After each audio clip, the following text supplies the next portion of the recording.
A very good morning or good afternoon, ladies and gentlemen. I am Anshuman Varma, Program Officer and Deputy Head of the Center for Sustainable Agricultural Mechanization, or CSAM, of the United Nations Economic and Social Commission for Asia in the Pacific.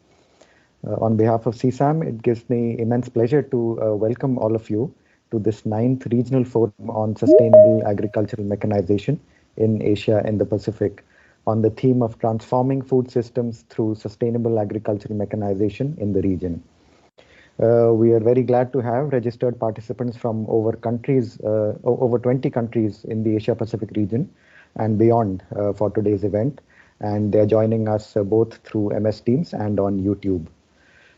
In terms of the program, we have an interesting lineup today with eminent speakers. We will start with an overview of the outcomes of the United Nations Food System Summit and the role of mechanization. And this will be followed by deeper discussions in three specific areas. And at the end, hopefully, we'll have time for a brief Q&A session. Before we proceed, I'd just like to make a few housekeeping announcements. So speakers are requested to adhere to the allotted times. And the participants may please submit the questions for the Q&A session in the chat box. And you can do them while the presentations are underway. Participants will also be invited to complete a post-event feedback survey at the end. And finally, this virtual event will be recorded.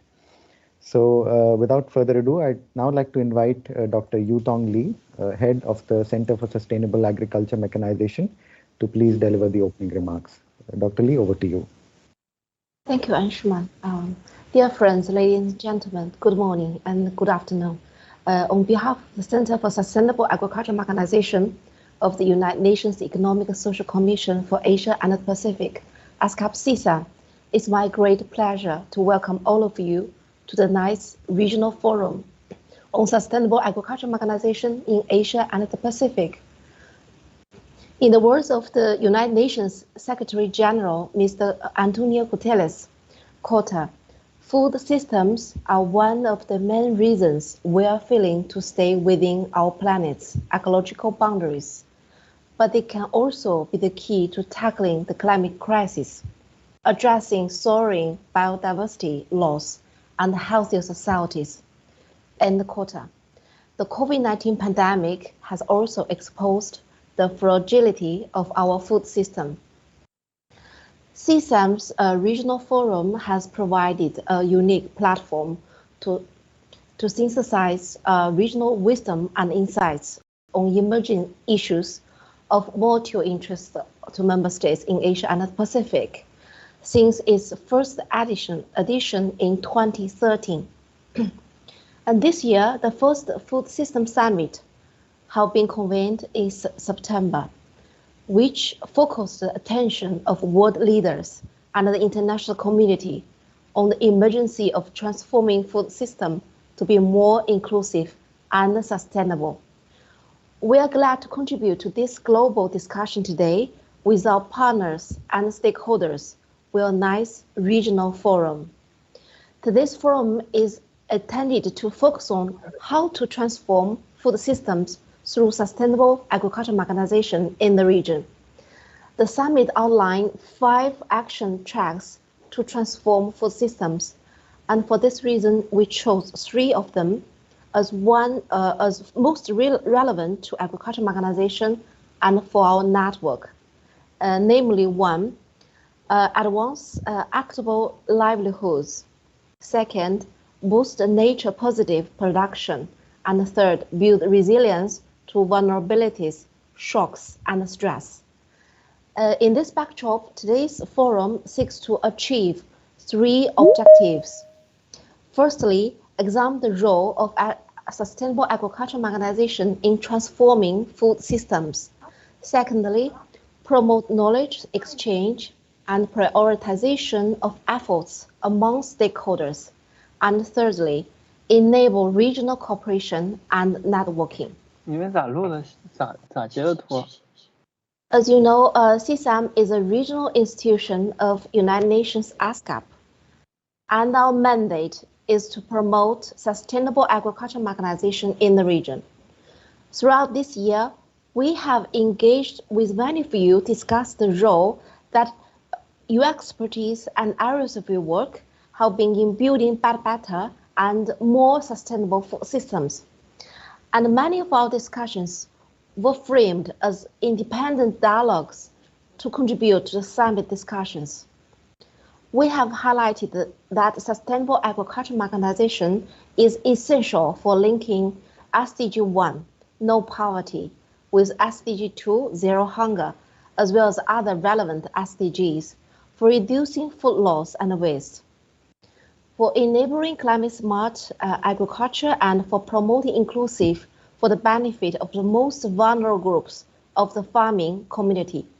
Ladies and gentlemen, with the contribution of your wisdom, insights, and knowledge, the next regional forum will serve as one of the independent dialogues in follow-up to the Food System Summit.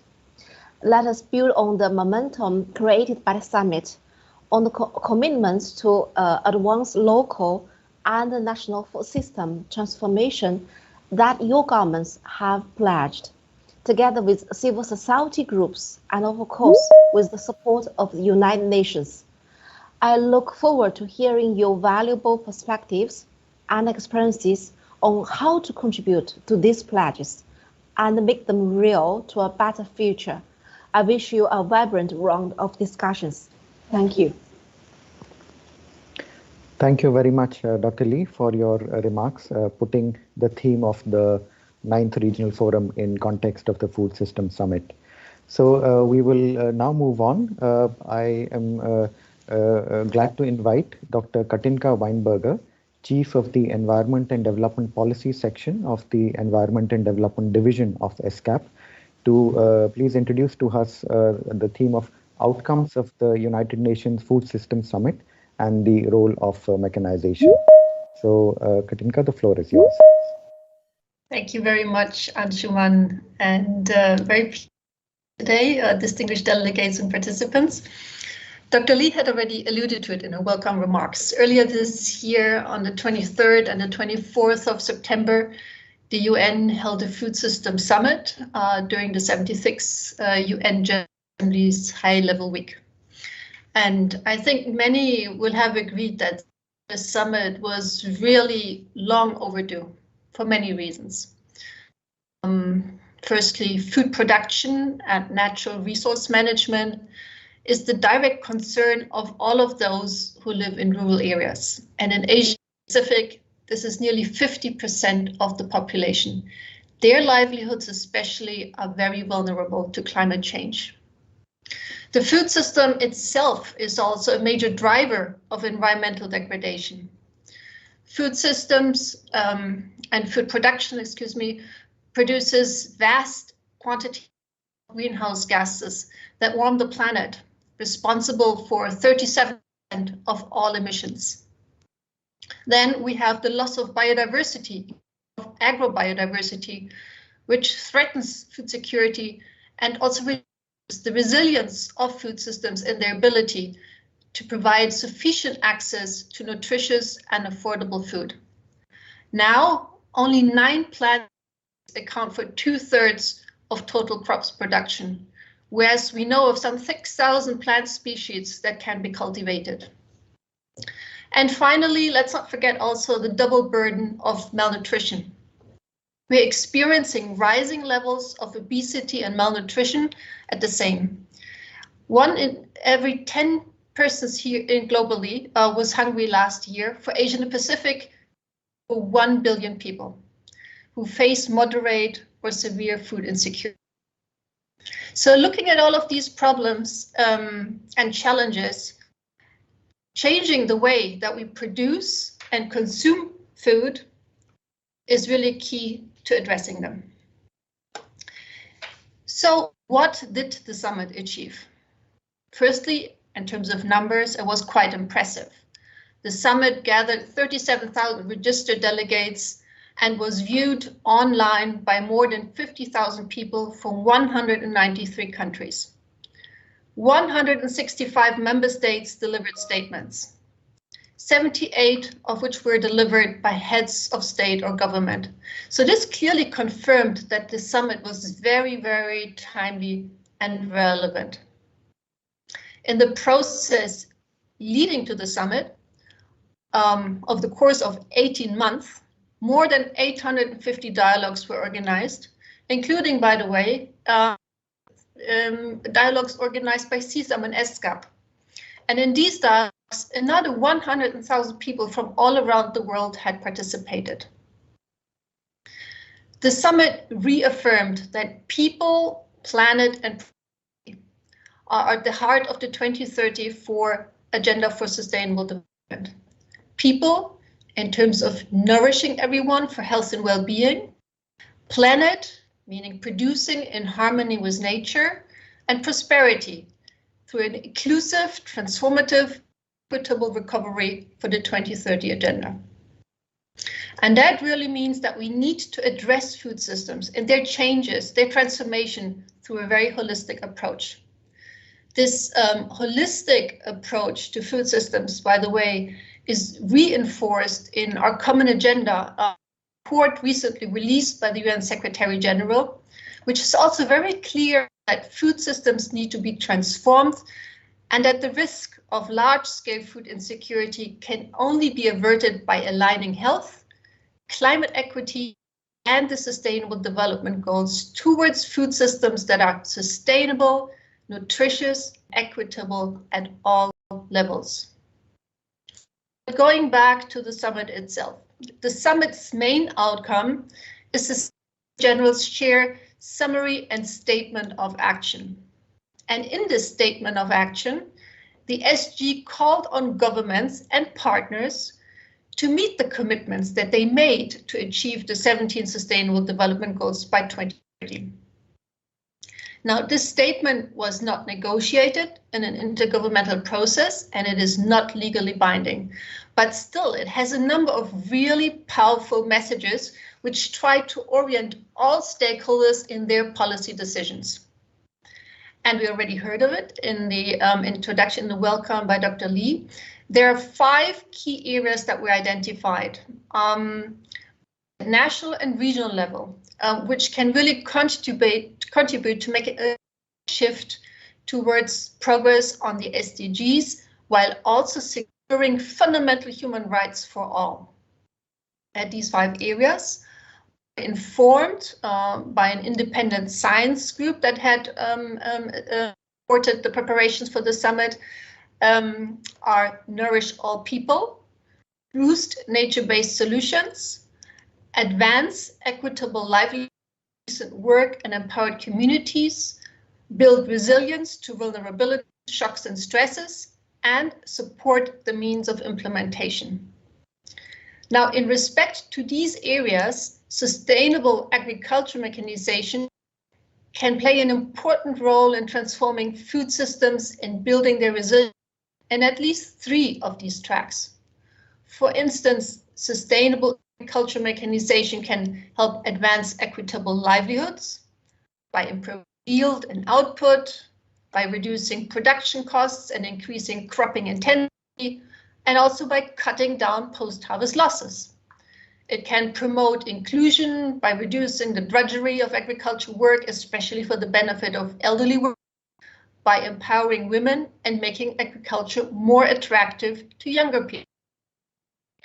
But sustainable agriculture mechanization can also boost production by enabling precision application of fertilizers and pesticides and supporting minimum or no tillage practices, which can reduce gas emissions from agriculture. And finally, sustainable agriculture mechanization can support the building of resilience by, for instance, using greater speed of operations in food production to cope with the shorter time windows that become available for completing production processes, while also seasonal manpower shortages. But to leverage the immense potential of sustainable agriculture mechanization to transform food systems, we need greater efforts. We need greater efforts to promote safe, efficient, environmentally friendly and inclusive mechanization technologies. We need to the capacities of farmers and change agents to successfully adapt and adopt technologies. We need to work towards fostering and enabling policy and regulatory environment that will facilitate investment into agribusiness, agro-industry developments. And we also need to promote international and regional cooperation and knowledge exchanges. So that's quite a large amount of work. And I think that this 9th regional forum is very, very timely indeed. Examine all of these 3 action tracks with a view towards identifying opportunities. I wish you really fruitful deliberations, and I very much look forward to the outcome. Thank you very much.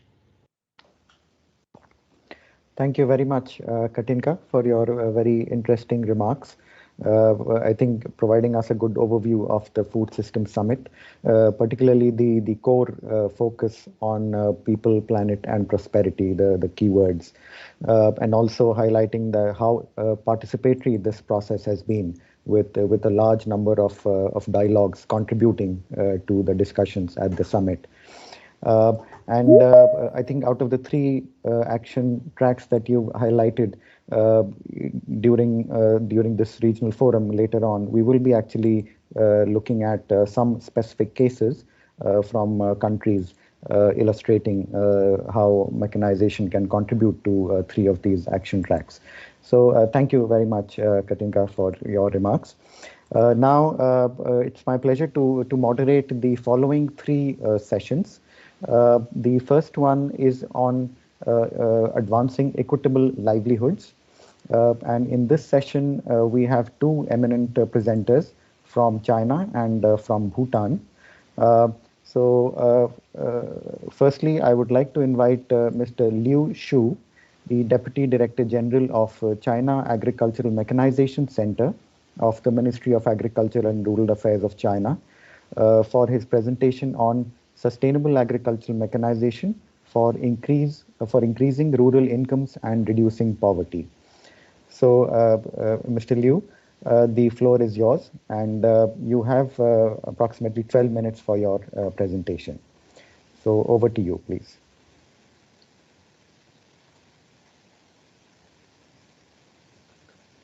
Hello. Hello. Yes, please go ahead. Hey, ladies and gentlemen, good afternoon. I'm glad to take part in this activity, and I thank you the invite of Hamish. To address the topic, sustainable agricultural mechanization for increasing rural incomes and reduce poverty, I would like to share with you China approaches and experience. I'm Liu Xu from China Agricultural Mechanization Center, MARO, the former CAMTC. I will present from the following 3 aspects. Part 1, China's achievement in and question for poverty alleviation. Despite disadvantages in agricultural development and extreme poverty, China realized food self-sufficiency large through its own efforts. We have achieved impressive results in food security by successfully feeding over 1.4 billion people. To combat poverty, China adopted a basic strategy of target poverty alleviation, and the date of this slide shows. By the end of 2020, China realized our no poverty goal of UN Sustainable Development Agenda 10 years ahead of time. Also, thanks to rural revitalization strategy, the income from rural residents have been increasing. Part 2, role of sustainable agricultural mechanization, and Chinese approaches. Sustainable agricultural mechanization can play an important role in a process mentioned above. On one hand, it frees rural labor from farming and makes it possible to work in cities, so that the income of farmers, cooperatives of farmers' vehicle drivers can be raised. On the other hand, consider of the increasingly expensive agricultural labor. Mechanization could lower production costs and facilitate industry development. Agricultural mechanization helped improve the food production capacity. In 2020, China delivered nearly 617 million tons of grains. The Chinese strategy to ensure food security through technological advances, including the mechanization, has brought success. In the end of 2020, the national mechanization rate for tillage, planting, and harvesting went beyond 71%. As this figure shows, wheat producers were almost full mechanized. China's competent authorities for agricultural mechanization have been in fact priority across the board and have contributed to higher rural income and less poverty. Our major approaches are as follows. Number one, enhance policy and funding support. China provides subsidy for purchase agricultural machinery since 2012. The central government has arranged a total of 57 billion RMB to areas where the mountain concentrated. Thanks to the support, local farmers have bought 20 million pieces of agricultural machineries and implements. Promote the mechanization in poor areas. Meanwhile, China has included more categories of machines and implements into the subsidized catalog targeting poor areas. Number two, increase availability of agricultural machines. China has strengthened R&D, testing, and appraisal of the machine needed in poor areas, and identified 47 counties to demonstrate whole process mechanization. Through extension and training, the poor population is better equipped to develop business and then increase their income. Number three, extension of resources save technicals. China promotes the use of technicals that save water, fertilizer, and pesticides. You can see the date in this table, where advocating water-saving technicals such as pipe irrigation, spray irrigation, we organize field training to help farmers save costs. Number four, agricultural mechanization socialized services.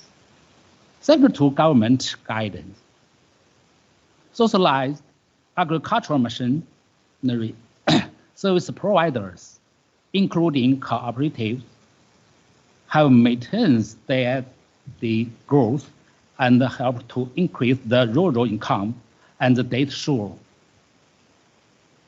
The socialized service of agricultural machinery has integrated smallholders into the big picture of modern agricultural development.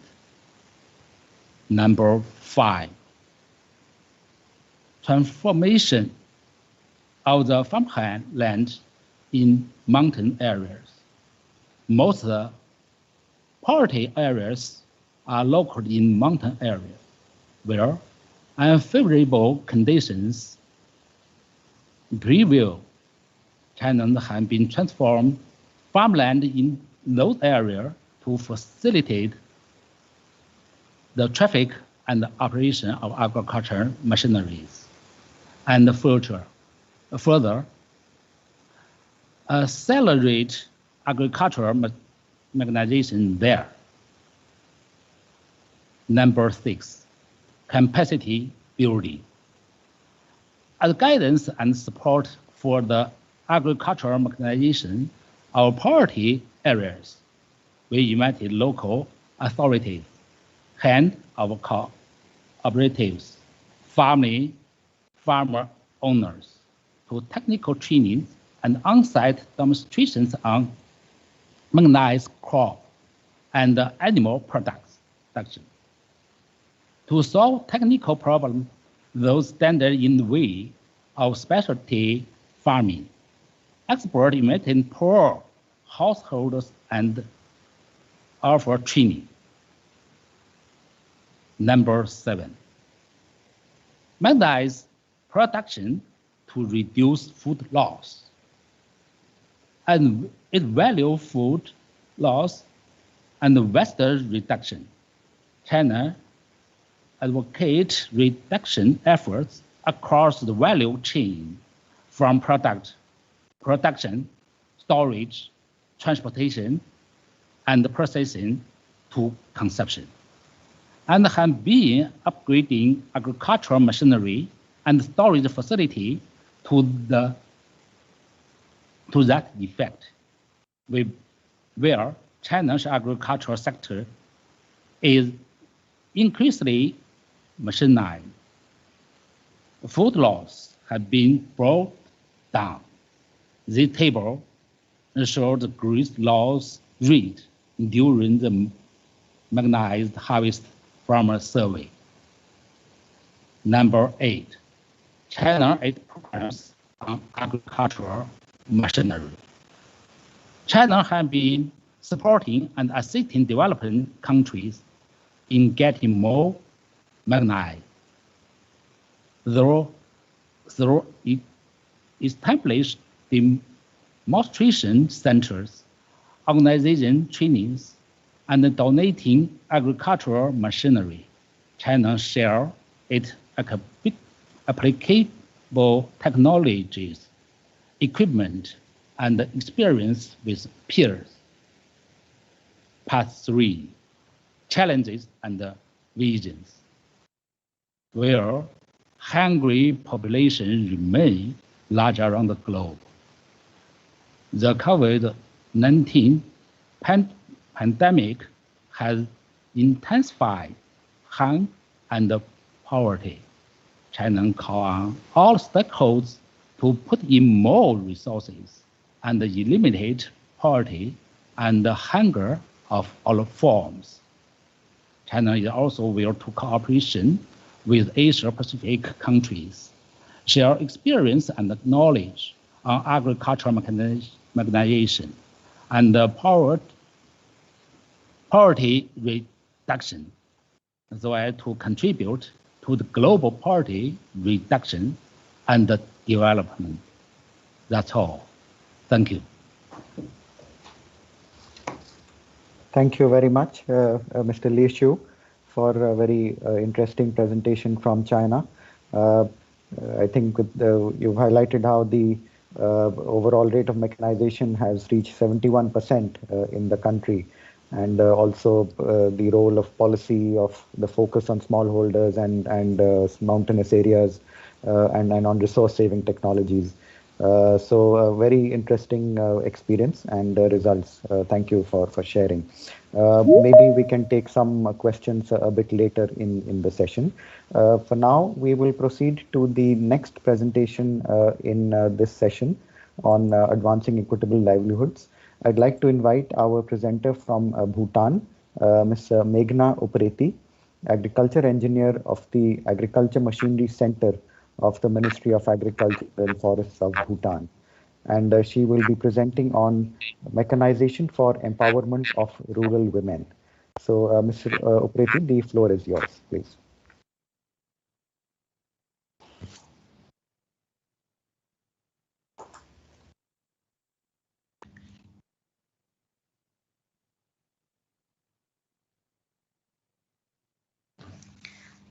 A very warm greetings from Bhutan.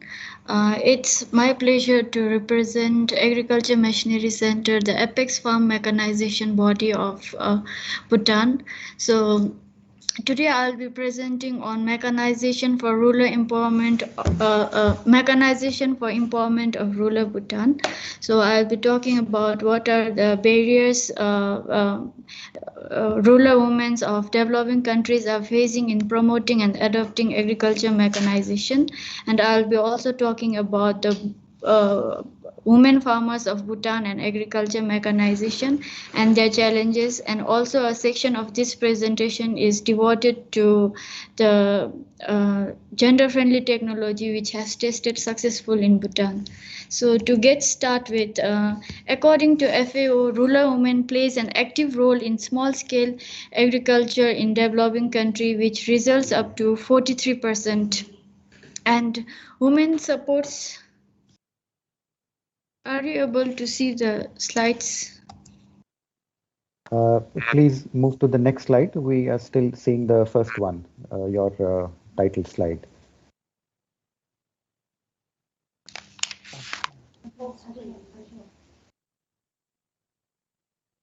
Yes, now we can see the second one. Thank you. So rural women plays an active role in small-scale agriculture, especially in developing country, which accounts up to 43% of the global agriculture level. So women plays an important role in supporting their household by producing nearly half of the food worldwide, despite the challenging depletion of natural resources due to climate change and unsustainable agriculture practices. And according to research, in comparison to men, women bears a disproportionate amount of work burden, which leads to time poverty. So these workloads are especially in terms of productive activity, reproductive activity, and social activity. So because of this heavy workload, this restricts the women's well-being and their engagement in activities of value, including remunerative activities. So labor-saving technologies and related service can free up their time and improve their quality of life, enabling them to participate in activity of their own choice, be it home or activities which are financial in nature. And according to an FAO report on reducing women's drudgery in agriculture operation, the various women farmers face in adopting and assessing agriculture mechanizations are lack of customized machines and equipments for women. Most of the farm machineries are piloted with male farmers, and there is also this lack of pre-consultation with women in developing technology, evaluating and adopting it, which results in machines which are not scale appropriate, sometimes being too big to handle, not easy to maintain or operate. The high cost of machine also make it unaffordable to buy the machine, especially for women. Even in some developing countries where subsidies are available for men to buy machine, it's usually able by men.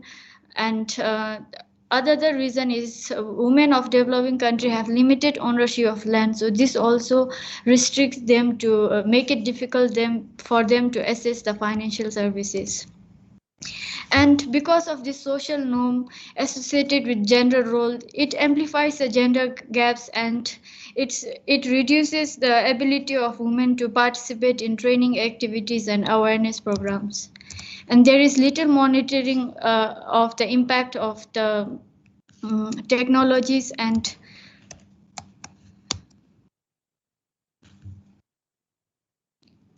there is less institutional support. Coming coming back to the agriculture in Bhutan, Bhutan is a mountainous country where agriculture is practiced in steep and moderate slope. So these are usually threatened by landslide, erosion, and uncertain rainfall. Agriculture is considered one of the main backbone of the country, where 66% of the total population depends on agriculture and practice sustainable agriculture. Bhutan's farmers have small land holdings with average land holding of 3.4 acres. And according to 2020 labor force surveys in the country, about 58% of the women works in agriculture and constitute the main agriculture level of the country. And one interesting fact is almost 70% of the land is owned by women farmers in the country, mostly because of the marital inheritance. So this adds an economic advantage to the woman farmer who lives in area which has market access, but it has to do a little with women farmers who own land in other areas where there is no good market access. Now, steppe terrains and small land holding has always been one of the greatest challenges in promoting farm mechanization in the country. Because of this also, we have introduced very small machines and portable machines, which by default has become gender friendly.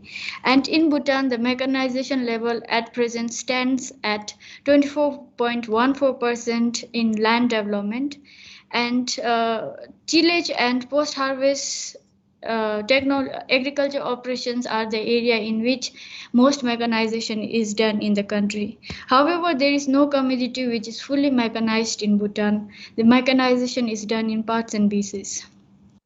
When it comes to migration, about 48.7% have migrated to rural area, urban area. So mainly because of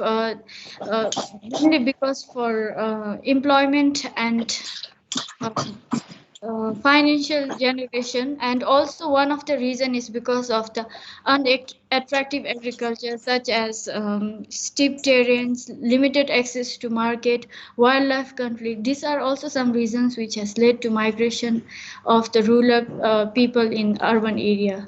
So out of this migrating people, most of them are male and youth. So this has created a labor shortage in rural area, more impacting the women who are less likely to migrate due to employment.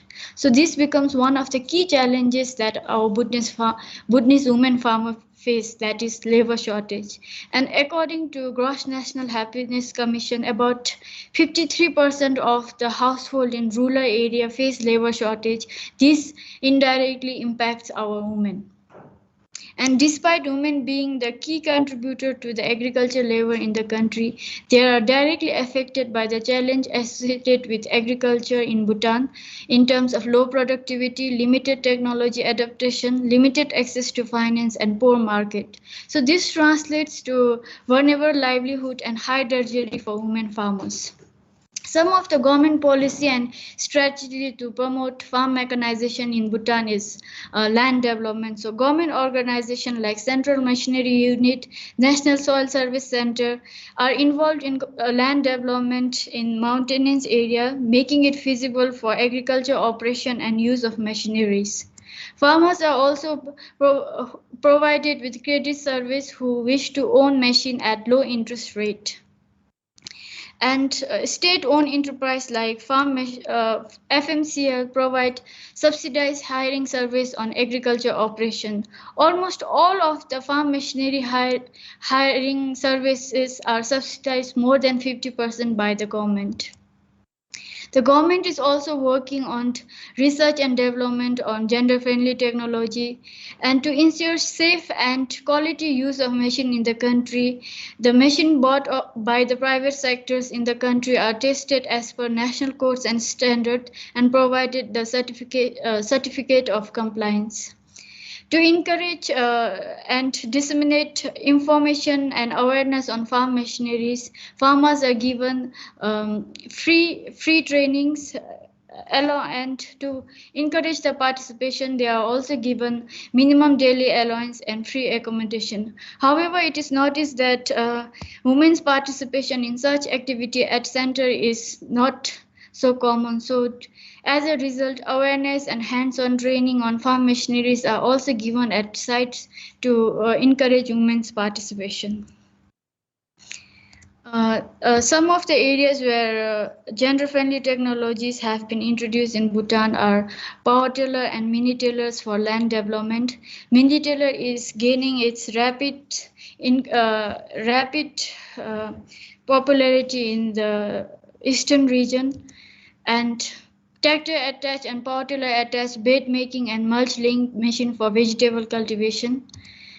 Weeding and transplanting has always been labor intensive and women-centric, so technology such as direct seeding, which ensures line transplantation and omits the need of transplantation, is gaining its popularity among the women. And machine like transplant reduces the drudgery. Both dryland and wetland weeders are introduced for weeding operation.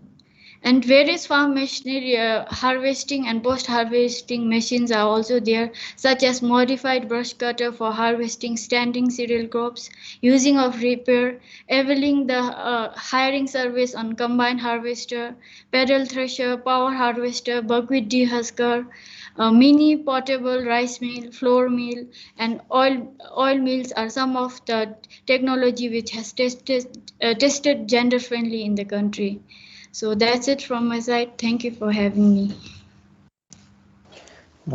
Thank you very much, Ms. Meghna Preti, for a very interesting presentation indeed, and I think on a very pertinent and important topic. You have, I think, highlighted some of the differential challenges that women farmers face. And I think it's interesting to see that in Bhutan, I think 70% of the land is owned by women, which I think confers some economic advantage. But as you mentioned, I think the challenge lies in having the scale appropriate machinery, which is suitable for women farmers. So thank you very much for the presentation. Maybe what we will do is I have a couple of questions and for our two presenters, and I'll put them to you, and I would request if you can take a few moments to react to these questions. My first question is for Mr. Liu Shu. So you have given us the overview of the journey of mechanization in China, but what do you think are the future development priorities of agriculture mechanization in China? And how can they contribute to transforming food systems beyond production and on to processing, nutrition, and distribution? So, Mr. Liu Shu, would you like to react to that question? Okay. Thank you for the question. And in the past about 10 years, the Chinese agricultural mechanization is developed very quickly. And now China will seek quality and efficiency in development of agricultural mechanization. For all farmers, use, needs, and multiple crops, especially focus on the post-harvest drying and cold storage. In terms of drying, according to the local climate conditions and the crops types, agricultural householders building the centralized drying point to avoid mildew and waste. And the story then in graduates in time. Pay attention to the temperature control for the storage facilities. Cold storage can help keep food fresh, maintain their activity, so as to ensure quality and nutrition.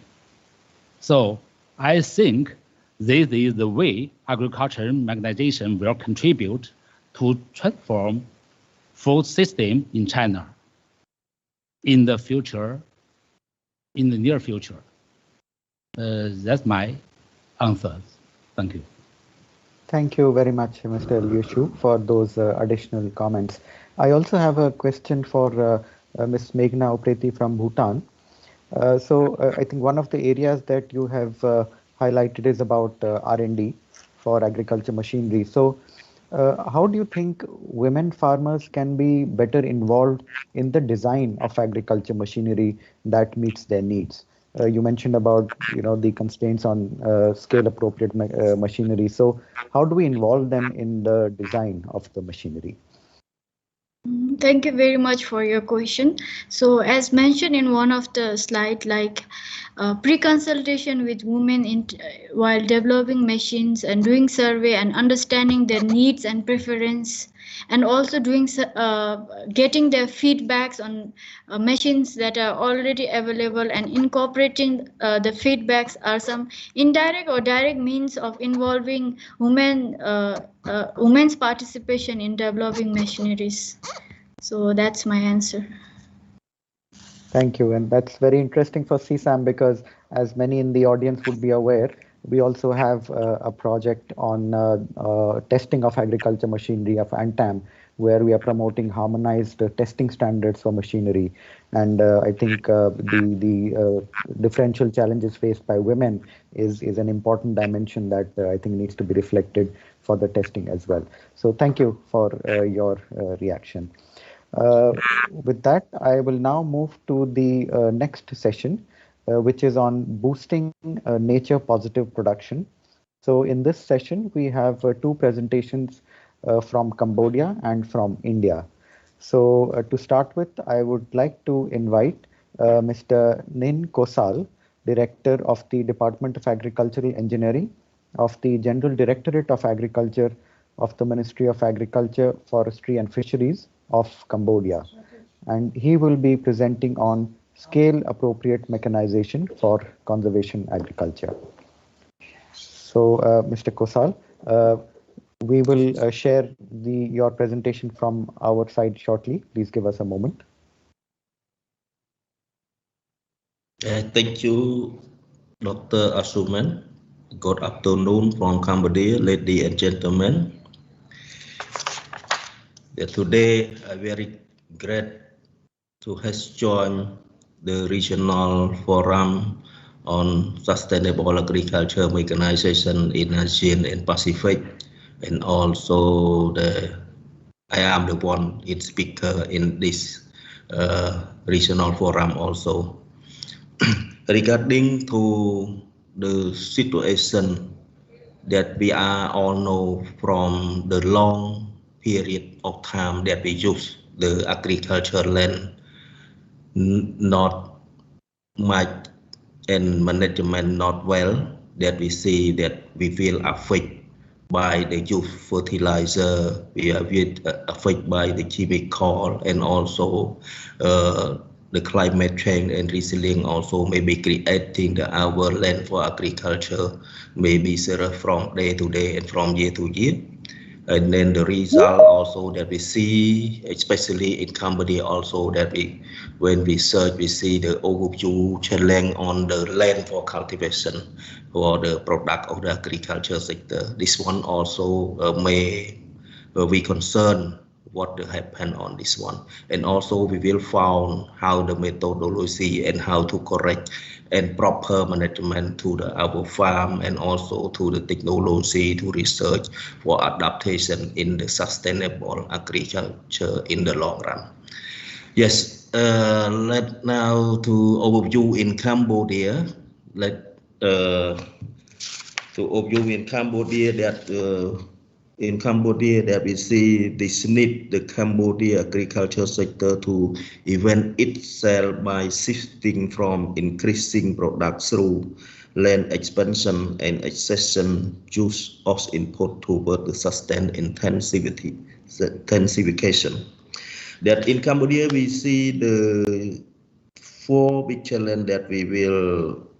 The first one, the smallholder farmer are particularly vulnerable to climate change, given their high dependent on the rainfall and minimize crop diversification. Cambodia agricultural land are under threat of degradation and soil fertility depletion due to the deforestation. And 42% of land in Cambodia is under strong degradation. And also we see the annual cost that estimate maybe for the degradation in Cambodia estimate around 677 million US. Yeah, in this case that we need to strategize and also we need to consideration what that we concern about the situation and will. Next slide, maybe next slide. No, next, turn back. Next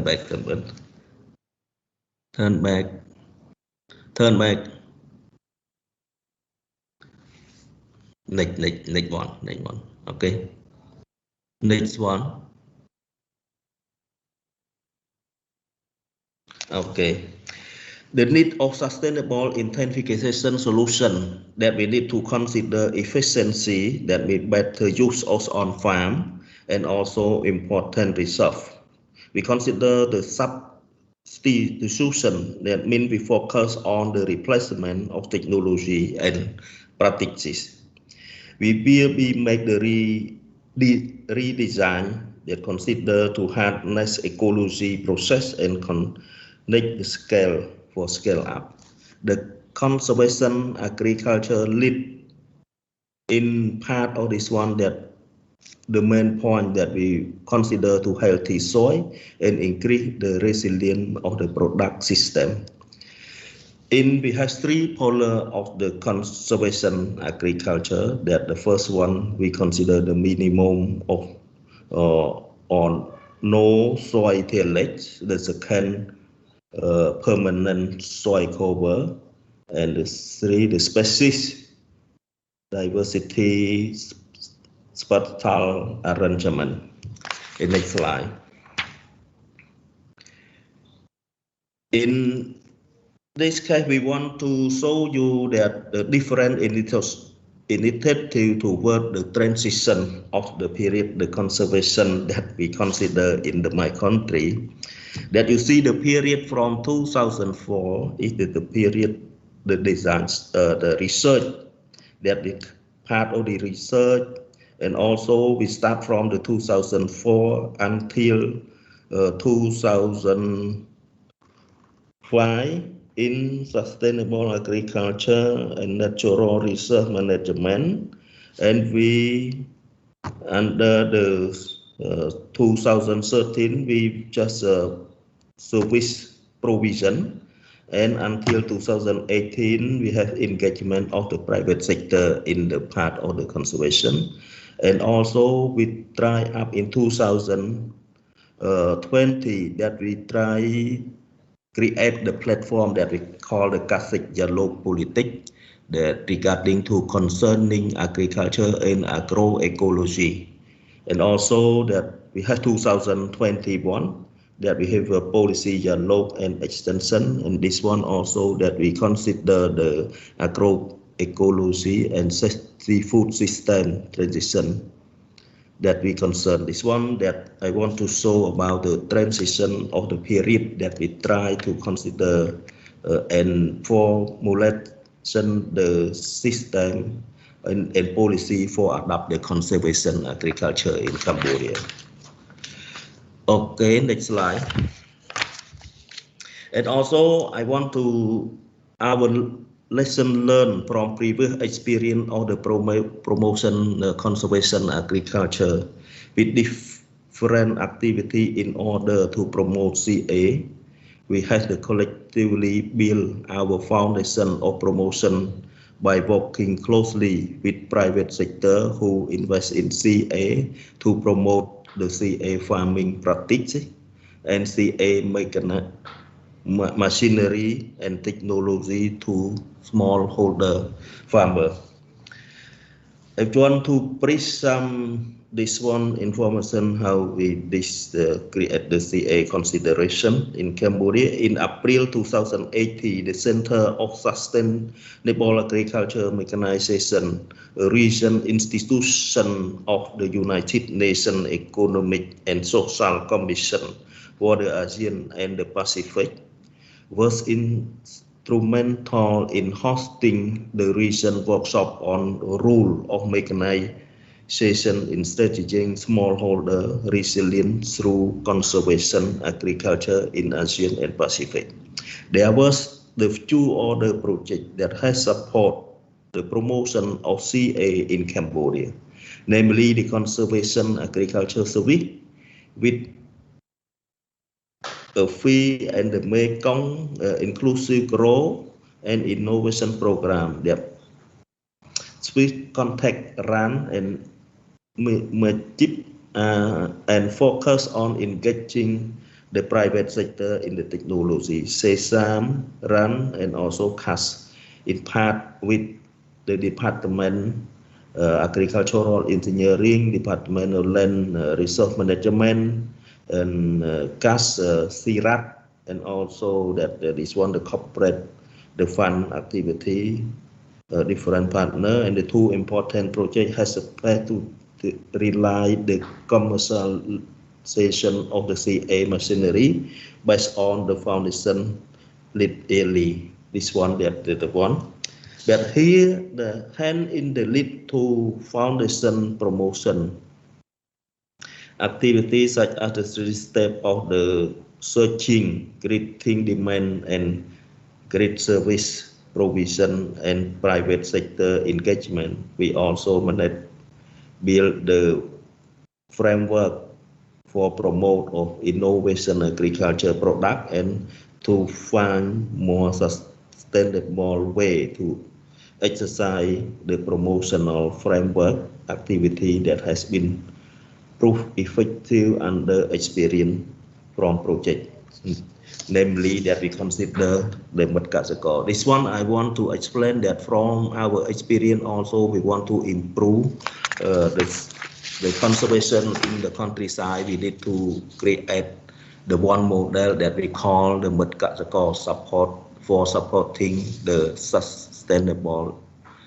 intensification. The Mechanization is innovation extension model. Mechanization focus on opening the market for private sector investment.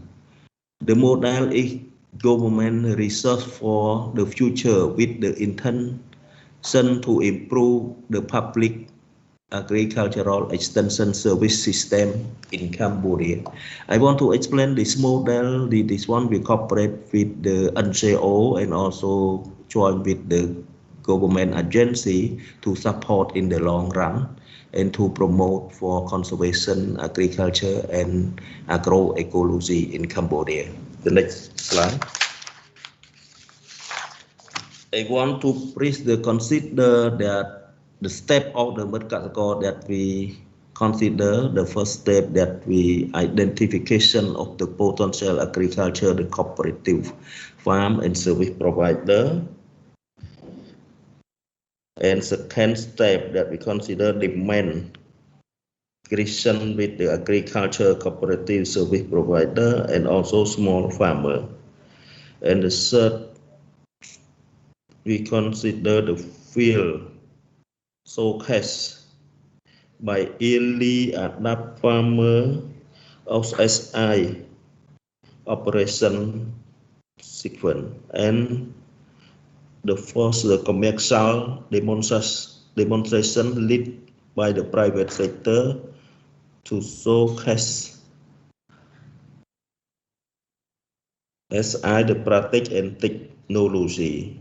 And the fifth annual, we have the annual meeting to review the progress of the model, and also that the last one that we will be the promotional meeting to engage the growth of private sector. The next step. And also the Mechanization has the support the role of the technology that this tool we consider the tool for machinery that support for the conservation agriculture. That we has the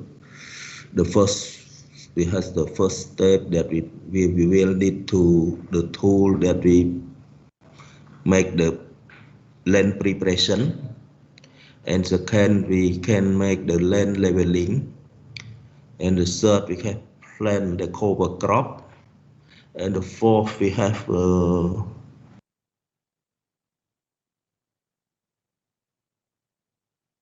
cover crop management and planting of main crop, and sixth we have the harvest. And also that you see all tool, and also this one mechanization that we need to use in the model of Mechanization technology that regarding to the farm, and also in this one we regarding to the soil preparation, regarding to the cover crop, and also the main crop. The cover crop, that means that we grow the crop that to improve the soil quality, and also we no need to till it on the paddy or on the field before and we start to main crop to grow. This one all the situation that I want to show you about this. And next slide. And also I rest to take the crop calendar on the mesh. That means we have step.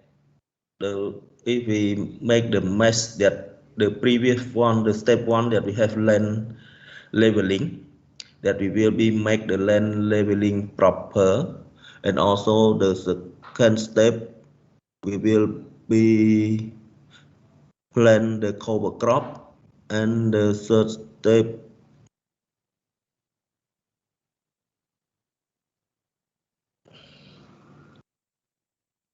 roll cover crop and plant main crop. This one that mean we use the tool equipment that we use the roll of cover crop, and after that we planting the main crop. And after second step 4 we have a harvest, and also after harvest we will be plant the cover crop again. This one the calendar that we consider about the mesh, and after that we have the cassava. The cassava we have the step 1 also, we have to make the land preparation, and step 2 we have the plant cover crop, and step 3 we have the roll cover crop and plant the main crop. And after that, step 4 and step 5 we have the harvesting and plant the cover crop again. And for the rye we have the step 1 also land preparation, and also we have the tool for the plant cover crop. After plant cover crop we have the roller, gripper, and no hill planter use. And after that we have harvest, and after harvest we will plot cover crop. In next slide. For the current outcome, we have the right now we just improve on this one. We have the farmer to join 345 apply on the CA in Cambodia, and also important CA no-till planter. We have the age and local land plan, and 9 has been soil and youth. We have the also join the private partner that we have 4. One no-till important machine, and one local seed broadcasting, and one cover crop seed, and another one that we consider the MFI. MFI that means the budget support on this one. And also we consider the local service provider that has 3, and one company service. One company and and one company service, and two another farmer service. And we have target area, we have the only two, Batamong and Prepe here.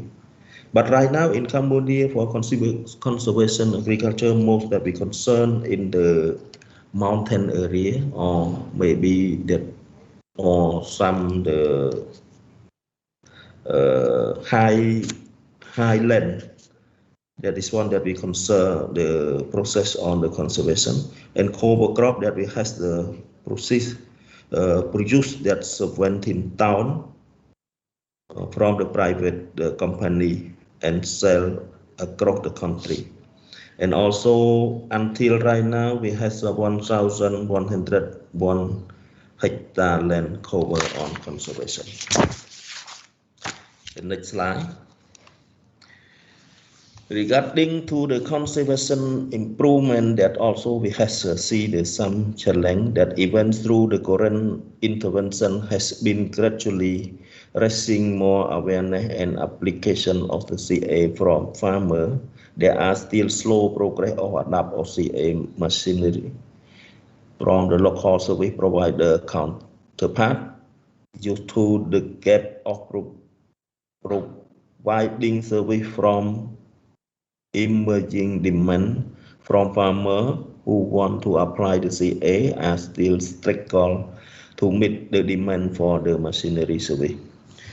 Secondly, the land service provider are taking the transition very slowly due to the several challenges. The important no-till machine come with the quite a high cost compared to the conventional tillage machine. For that, they need big investment to try for new machinery business. The second, the market is still new to them, so that they need more time to see more demand from farmers, so that they can decide later to try venture in the CA business. To operate the CA service, they also need to support from supporting institutions, both public and private, to provide more training on the use of CA machinery, as it is a new operation modality and requirement understanding of the better maintenance. Next slide. Current study initiative to support on fostering CA machinery adoption. As some challenge has been mentioned, to support on fostering the CA machinery adopting by Department Agricultural Engineering is working with the CIRAT and Contact to form a task force aiming to support to agriculture cooperative and private service provider to foster the uptake of service for conservation agriculture. The objective of the task force is look for introduction the financial scheme and capacity building to support the engagement of agriculture cooperative and private service provider into the CA and agroecological system. A package of implement will comprise 5 implement including a land leveling, soil cultivator, no-tills rice seeder, roller gripper, and a seeder broadcaster for an estimate cost that would range from 20,000 to 24,000 based on the implement project. 2 financial scheme will be tested with the first finance scheme targeting CA with collateral support from public fund to ensure that uptake of the loan representing 50% of the overall cost, and the second finance scheme targeting private service provider with the discount scheme of 50%. Yes, thank you very much for your attention my presentation. Yes, thank you. Yes. Thank you, Mr. Kosal, for your presentation. I think Cambodia has certainly, there's a very strong will within the government and other stakeholders for promoting sustainable conservation agriculture. And I think it's very interesting to see how through this Matsekar model, Matkasekor model, the agriculture mechanization is being incorporated at all stages of production for conservation agriculture. So maybe I have a question for you, but we can come to that after our next presentation. I would now like to invite Dr. Kanchan Kumar Singh, who is the Assistant Director General of the Indian Council of Agricultural Research under the Ministry of Agriculture and Farmers Welfare from India. And he will make a presentation on mechanization-based solutions for crop residue burning. So again, crop residue burning, it's a key issue in the Asia Pacific region, and I think very relevant for our stakeholders and the farming community. So we look forward to hearing about this from Dr. Singh.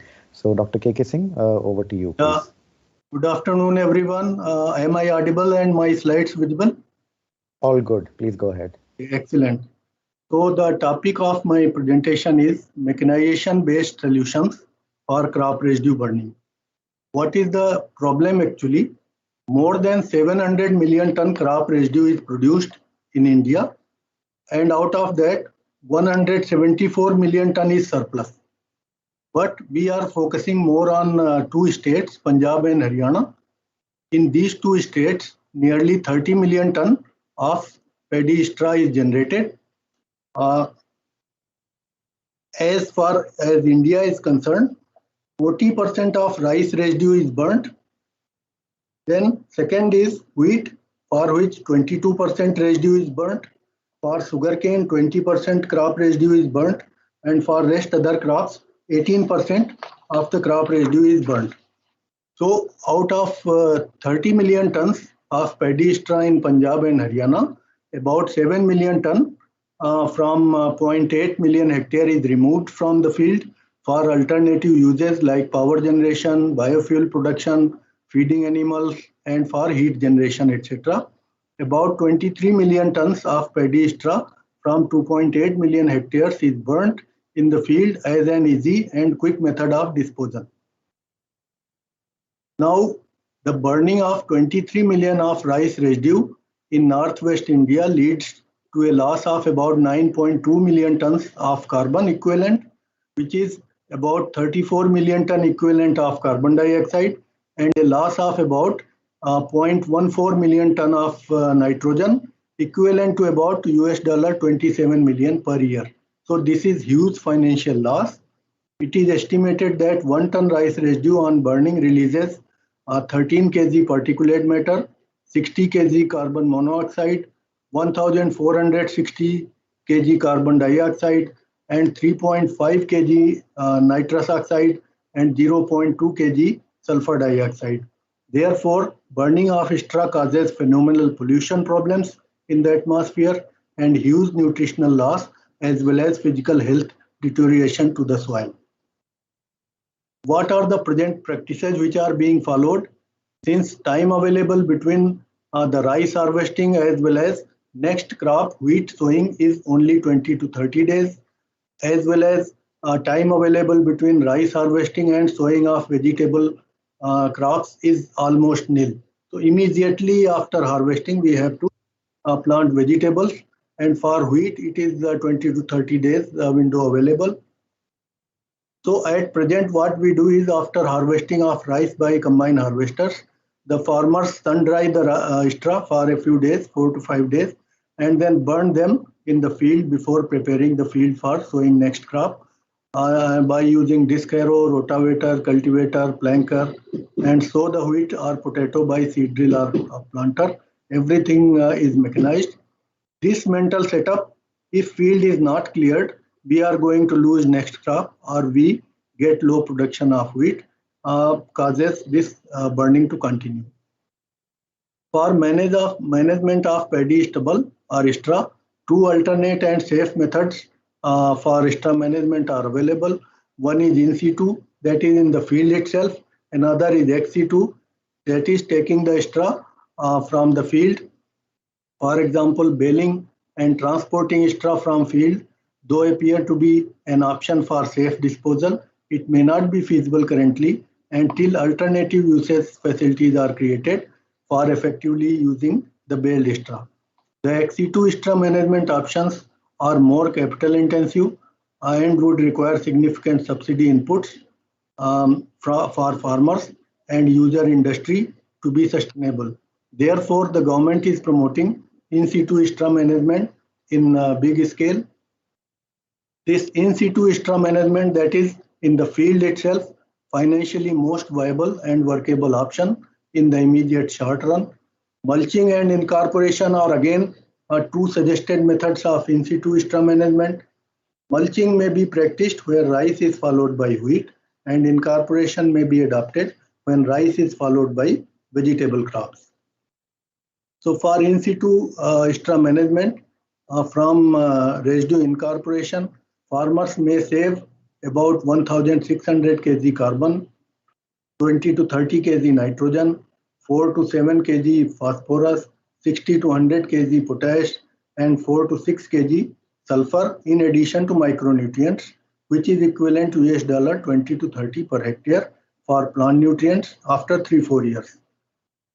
And saving of one irrigation, that is electricity, worth $10 per hectare, and labor worth $10 per hectare in wheat crop by in situ ISTRA mulching by using happy seeder. So what we do actually, these are viable and scalable options for rice wheat cropping, which are being scaled in 2 million hectares at present. First is ISTRA mulching and sowing. When rice is followed by wheat, what we do is attach a super ISTRA management system in existing combines and then harvest the rice crop by combine harvesters. After that, directly apply the sowing method through happy seeders or super seeders. So many methods are available. So directly in the combine harvested wheat field, you can see a big amount of ISTRA is available, and directly we are sowing the wheat crop. This is the way one combine harvester is operated. One combine harvester is operated, and then simultaneously sowing of wheat crop in the combine harvested wheat field by 4 happy seeders. So this is the practice being followed when rice is followed by wheat. Another method is ISTRA incorporation for rice, potato, or vegetable cropping system. Here what we do is we use paddy ISTRA chopper. After combine harvesting, we use paddy ISTRA chopper cum spreader. It chops and spreads the ISTRA entirely and use mulcher. Then use reversible moldboard plow and then rotavator for preparation of the field, because for vegetable cultivation we need clean field. So whole ISTRA is incorporated in the soil, and then sowing of potato or vegetable crops by seed drill or planter. You can see here, this is entirely sown by happy seeder. This is rice ISTRA already in the field. So this is 15 days crop sown by happy seeder. You can see the excellent germination of wheat crop. This ISTRA will automatically decompose in the soil in about 50 days. Then we have a government scheme, promotion of mechanization for in situ management of crop residue in the states of Punjab, Haryana, UP and Delhi. In this case, we have already released funds worth 230 million in the past 3 years, 2018-19 to 2021. And this year also we have released about $93 million to these 4 states. You friends, you know, Indian tractor industry is largest in the world, and we are producing about 700,000 tractors every year. Indian farm machinery industry is worth $10 billion a year, and from all other sources for mechanization we are pumping around $550 million to the mechanization pool of the country. These are some of the machines being promoted in this crop residue management scheme. One is the Superstra management system, which is attached to the existing combines. Then Happy Seeder, hydraulic reversible moldboard plow, rotary mulcher, zero-till seed fertilizer drill, super seeder, paddy straw chopper, self-propelled tractor-mounted reaper, reaper binder, baler, and rakes. These are different machines, and the cost of these machines ranges from $2,000 to about $5,000. Then this scheme, during past 3 years and till now this year, we have supplied to farmers 202,000 equipment machines on subsidy basis, and government provides financial help, 50% to individual farmers and 80% to custom hiring centers or cooperative societies. So during past 3 years and till now this year, 202,000 equipment machines have been supplied to farmers in these 3 states. 39,000 custom hiring centers have been established for making easy availability to small and marginal farmers on hire basis. And for custom hiring centers, one center has to have one tractor, and they have to use at least 5 machines of this crop residue management. And not only this, under other schemes, during last 5-6 years, we have supplied additional 1,300,000 machines for mechanization, and additional 28,000 custom hiring centers have been established in other schemes other than this. And everything is monitored through mobile app-based aggregator platform to facilitate hiring of machines from custom hiring centers.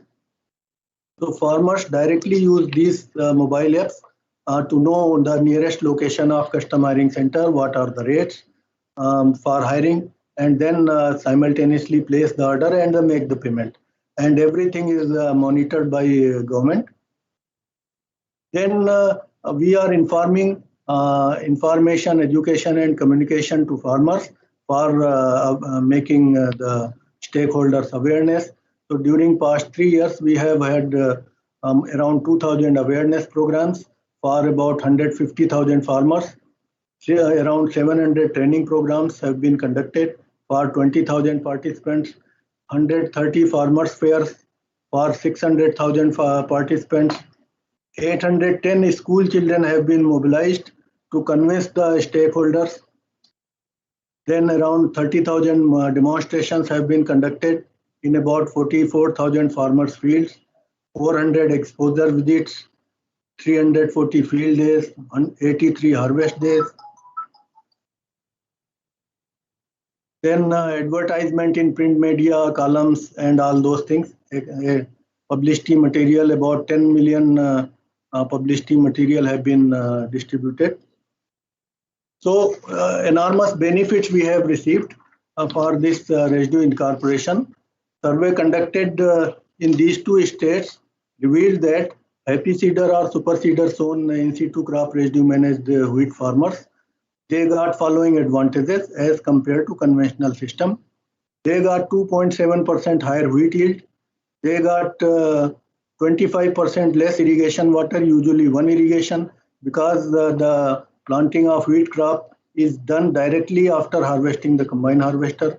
They could save 20 kg urea per hectare, as well as they could save 20 to 30% seed saving and 20 to 40% energy saving. And finally, the burning events.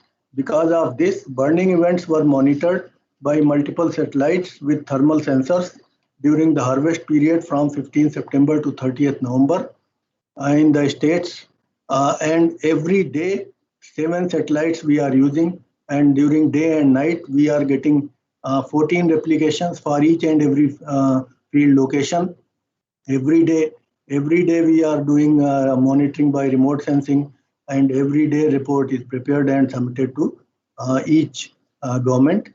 And due to result of this, the burning events in these 3 states were 19% less than 2018, 31% less than 2017, 52% less than 2016, and in the current year till now there is 50% reduction than 2020.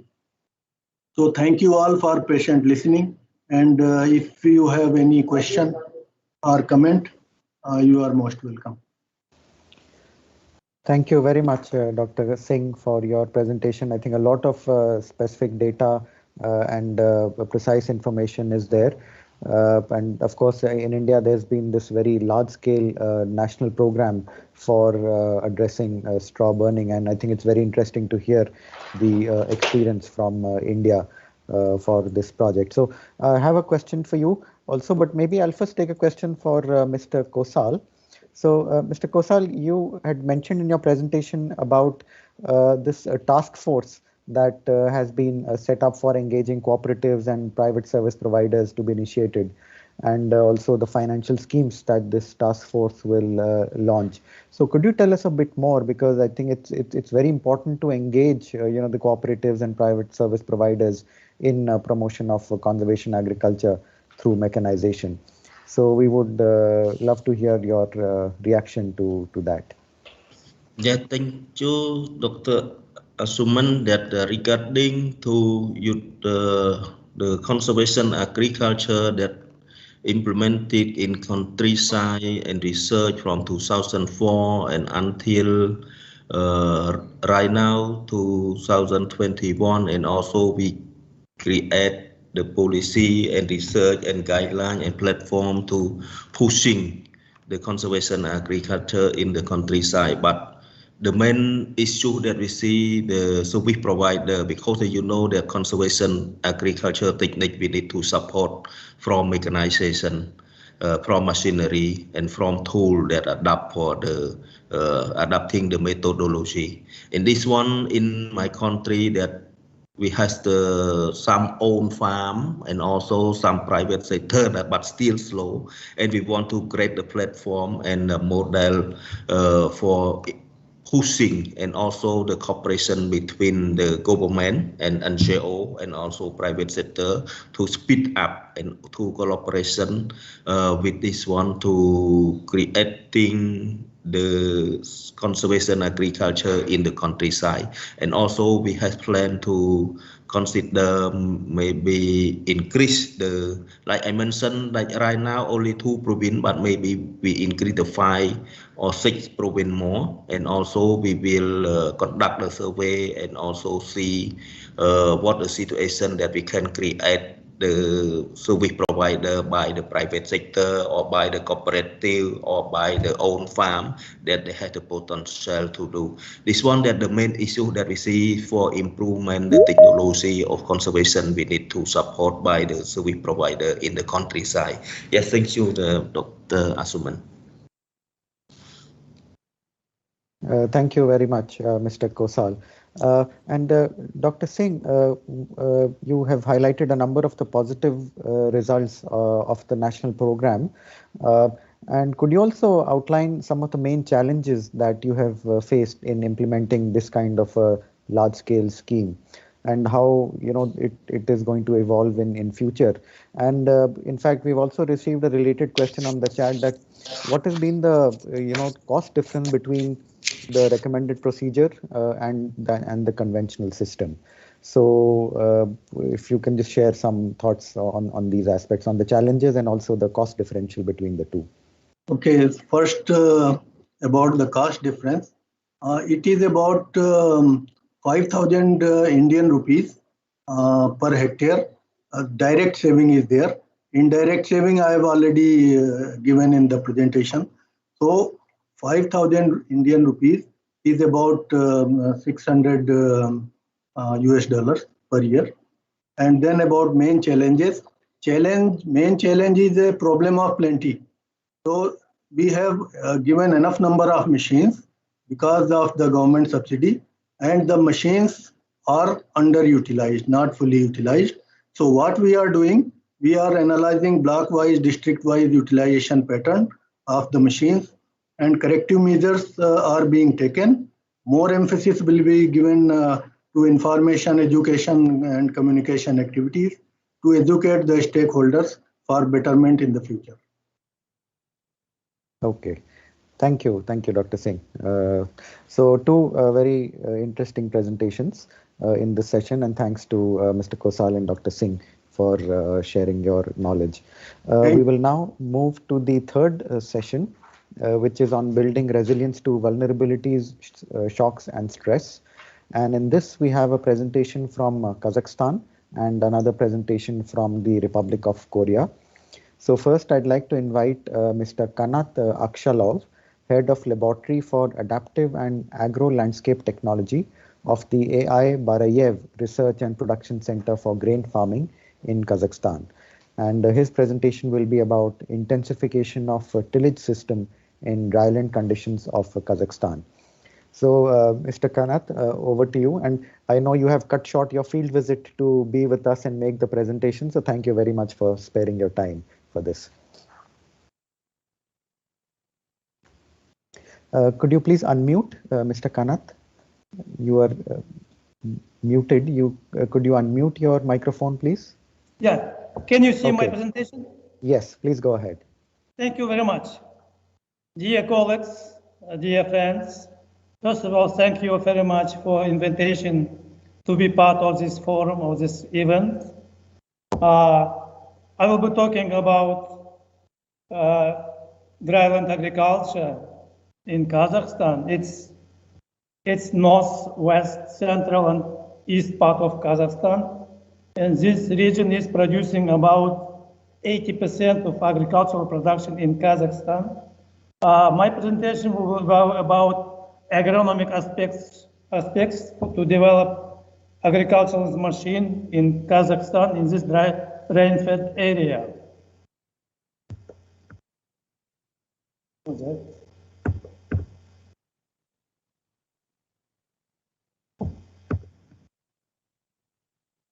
And I can't move. Excuse me.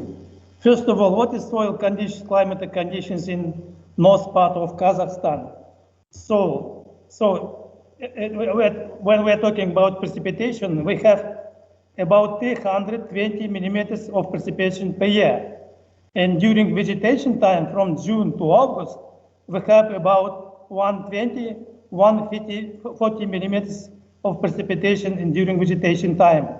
And sometimes it ranges from 12, 15 millimeters to 20, 25 millimeters during vegetation time, because we are growing spring cereals. So what about temperature?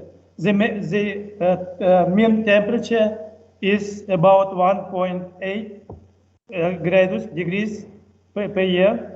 And during vegetation time from June, July, we have sometimes mean temperature is about 18, 19, and 17 degrees.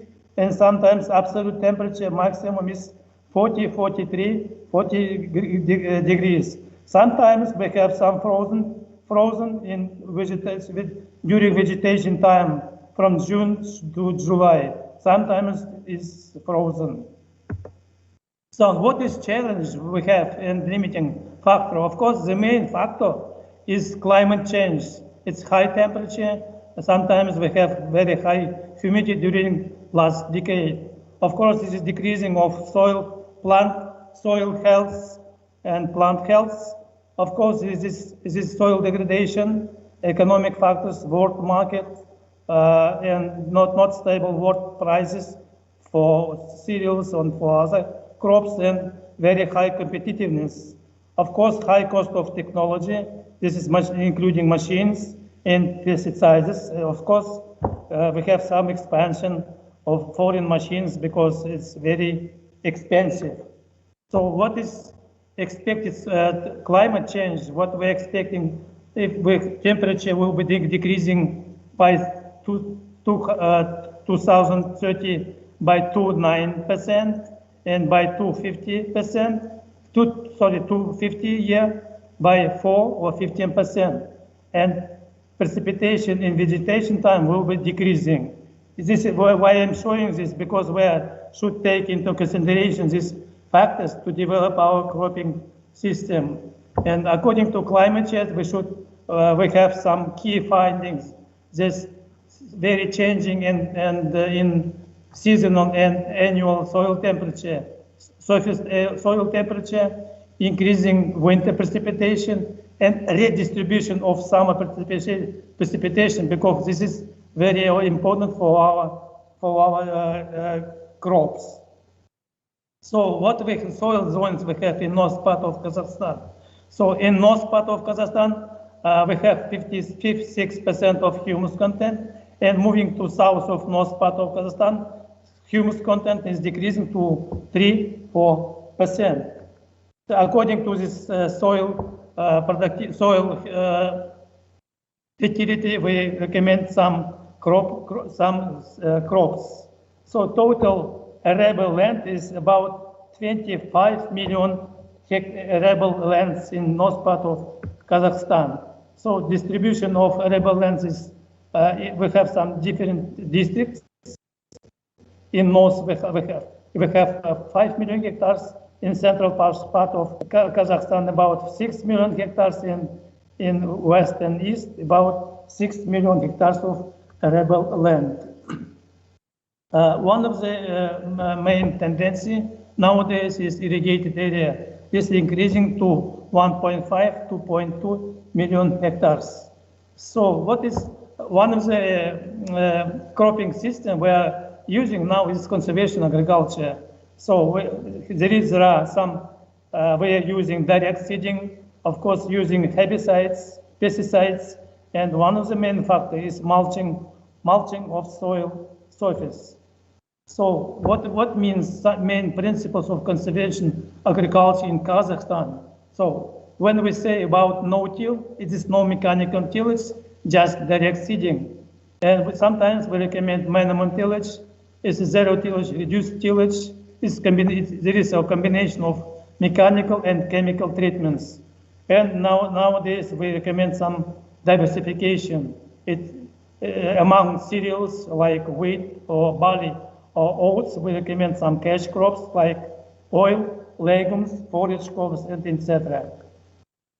So according to soil climatic conditions, in north part of Kazakhstan, we recommend different crops. For example, in north part of Kazakhstan, where more good soil fertility, we recommend some cash crops like canola, flax, sunflower, dry pea, corn, barley, oats. In east, we recommend some buckwheat, millet, sunflower, perennial grasses, chickpea, sunflower. In south part of Kazakhstan, we recommend some crops like chickpea, lentil, dry pea, flax, sunflower, barley, oats, perennial grasses. Why I'm saying about cropping system and compare Kazakhstan with Canada? Because soil climatic conditions in north part of Kazakhstan and Canada are similar. And if I compare this international experience, in Canada, they decreasing size of summer fallow.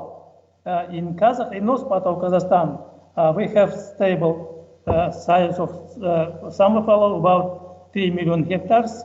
Why I'm saying about this? Because we will be talking later about non-efficiency or efficiency of summer fallow. So we have one of the problems we have in Kazakhstan. This is wind erosion. So wind erosion comes from summer fallow. This is transfer of soil from summer fallow. This is one of the main problems in Kazakhstan. So one of the problems also of water and soil runoff in springtime from our field. More wind erosion and water erosion are associated with fallow system. This picture shows that all soil movement, soil runoff comes from summer fallow. This is one of the examples where we show erosion from summer fallow and stubble fields. So all erosion are associated with summer fallow. And this is one of the examples soil runoff from fallow fields. So one of the factors is drought in north part of Kazakhstan. In springtime, when we use conventional tillage, it's including mechanical tillage, it brings to drying of soil surface up to 10 and 12 centimeters. Usually we are 6 to 5, 6 centimeters. This is very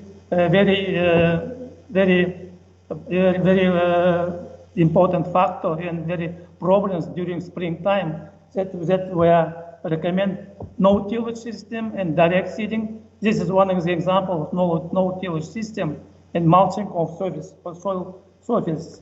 When we using no tillage system and mulching, soil surface has more soil moisture on the surface. That's why we recommend direct seeding and no tillage system. This is one example of our experimental plots in our institute. So we recommend direct seeding. This is example of direct seeding of wheat. We keep all stubble and mulch on the surface to prevent, of course, water evaporation, to prevent some erosion. Of course, there is some carbon storage also in the field. So this is one of the examples of diversification. We recommend some crops like canola and dry pea. This is one example of flax we recommend in our region, like cash crops. So one of the factors, one of the problems with introducing no tillage system and reducing tillage system is soil compaction, bulk density. When we use no till system with combination with diversification with different root system, no-till system doesn't bring to soil compaction, and we have some optimum soil compaction during springtime. So compare no-till system, conventional and minimum till, it doesn't bring to soil compaction. So one of the main factors is precipitation use efficiency, because we have limited of water and water scarcity. So when we're using cropping system, continuous cropping system, no fallow, when we're using no-till and minimum system, precipitation use efficiency is reaching to 50 and more %. When we use summer fallow, it doesn't matter, no-till or minimum system.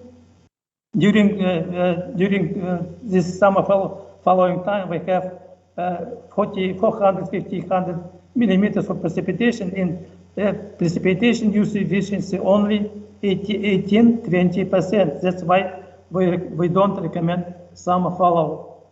So water and soil runoff from different cropping system, it shows that summer fallow, when we use some fallow, it brings to runoff of soil about 6-7 tons per hectare.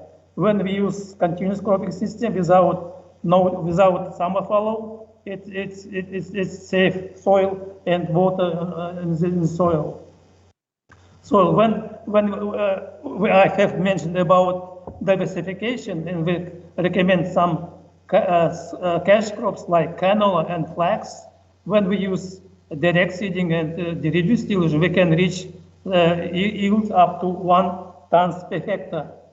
And economic evaluation of seeding technology, when we use a conventional tillage, conventional system like V-type drill coulter, and we have gasoline expense about 5 liters per hectare. And when we use direct seeding, we can save about 2 liters per hectare, and it brings some cash advantage. So this is one example of diversification in north part of Kazakhstan. When we use cash crops like flax, we can increase farm profit to 250 to compare $50 per hectare when we growing with cereals. What is efficiency of different tillage system? When we have severe dry year, like I have mentioned earlier, when we use traditional conventional tillage, we are receiving about 0.5 0.5 tons per hectare of, for example, wheat.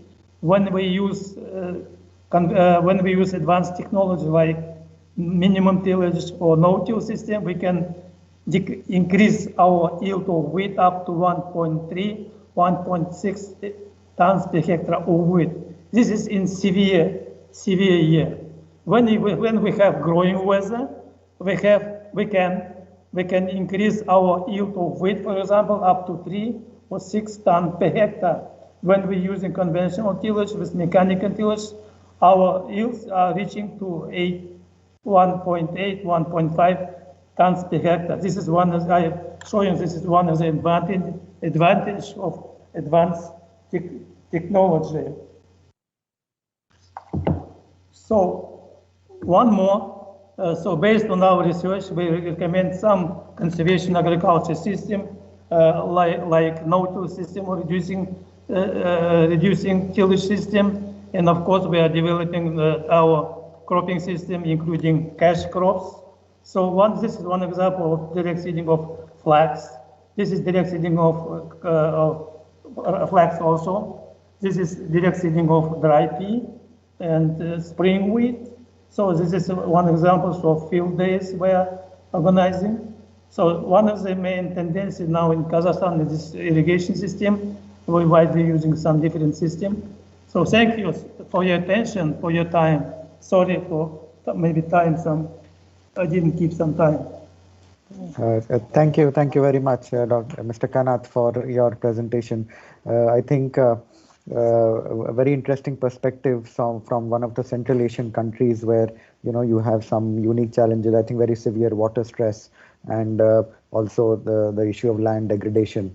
And it's interesting to see how the use of minimum till or no till has according to your research leads to higher yields in severe water stress conditions. So thank you for your very interesting presentation. I'll come back to you in a bit with a question.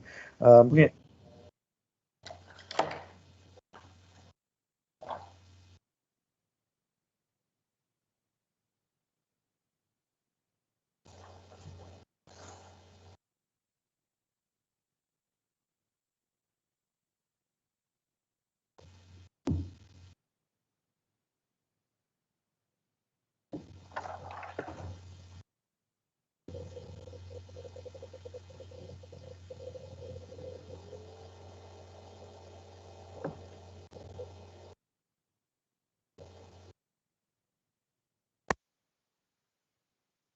I don't know what happened. Good afternoon, everyone. I'm Sung Jae-hoon, who works at the Rural Development Administration of Republic of Korea. In order to innovate Korean agriculture, the RDA created the basic plan for promotion of digital agriculture. Today, I will introduce the basic plan of digital agriculture of Korea. The presentation contains like this. As we know well, in the future, artificial intelligence-based digital transformation will determine the competitiveness of countries and/or companies. So, competition is identifying around the world to develop related technologies. Accordingly, the RDA created the basic plan for promotion of digital agriculture to create the productivity and the convenience of agriculture through the development of digital agricultural technology. The basic plan consists of 10 tasks in 3 programs.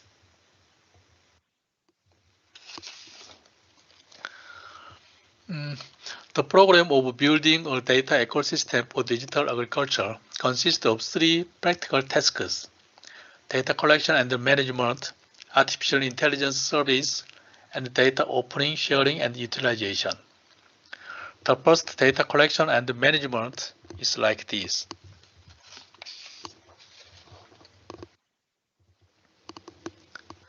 The second, in the AI service platform practical task, We plan to support farmers' decision-making by establishing an AI service platform.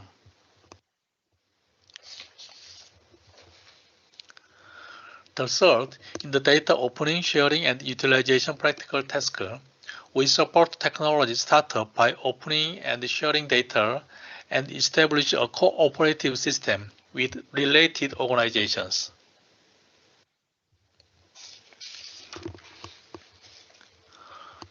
In the field of digital innovation in agricultural production technology, we plan to divide it into 5 practical tasks: infrastructure technology, productivity improvement, horticultural crops, livestock, and breeding. In this presentation, I will explain 3 representative practical tasks. The task of digital technology for grain production, with the goal of increasing food self-sufficiency and reducing labor. Pad is sown and controlled using drones, and digital technologies are developed for labor reduction using autonomous agricultural machines, and the precision farming technologies for stable production against the abnormal weather conditions.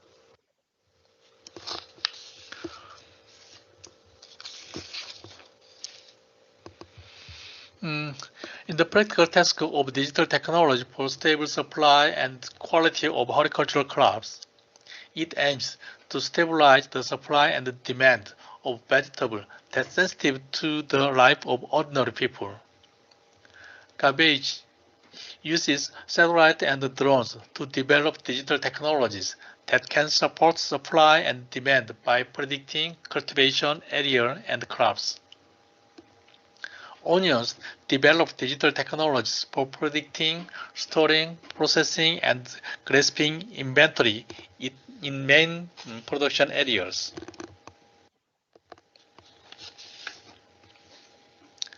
In the digital technology for precision livestock farming, it aims to prevent livestock disease and improve productivity.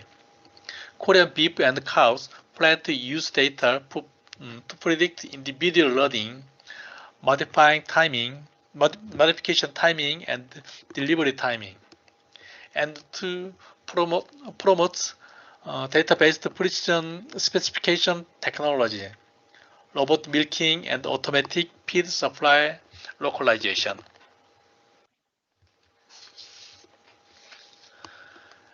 In the field of distribution, consumption, and policy support digital technology, we plan to divide it into 2 practical tasks: consumption decision-making on crops and support for rural community and policies. In the decision-making on crop and distribution and consumption, big data is used to discover promising crops and appropriate crop systems. And we plan to develop and provide a customized food and nutrition information system for customers. In the support for rural community and policies, we established the foundation for the settlement of the public interest direct payment system by checking the fertilizer usage by crop on a farm basis.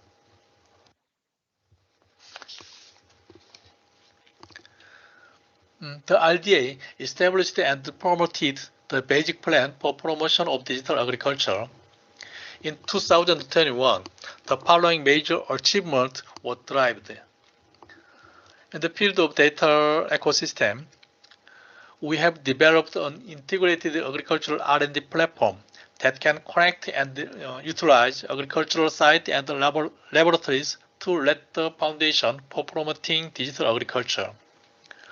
We created a center that deals with specialized data such as weather and soil, and also built 20 digital labs.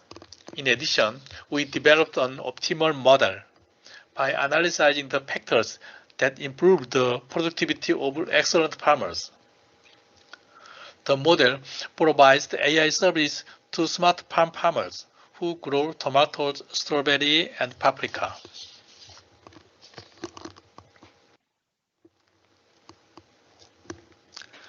In the field of crop digital agricultural technology, drone sowing technology using uniform sowing machine for drones and the drone control technology with scattering reduction nurture were developed to reduce labor and increase inconvenience.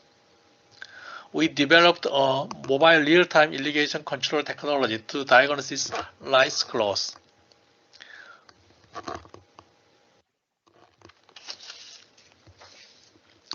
In the field of horticultural digital agricultural technology, we have developed a technology that can predict the growth and crop of field crops using images obtained from drones and satellite to prepare for abnormal weather conditions.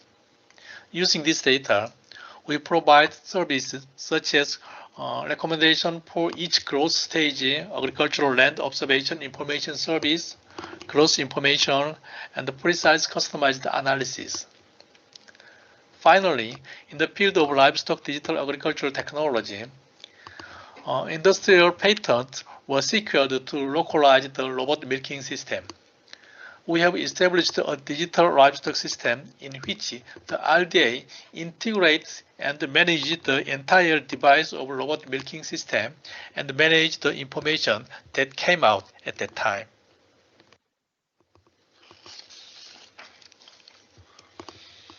The RDA of the Republic of Korea will establish a collaborative system encompassing various government agencies, industries, and farmers to create a digital-based agricultural innovation growth ecosystem. At the same time, we will try to let the foundation for revitalizing digital agriculture and spread it.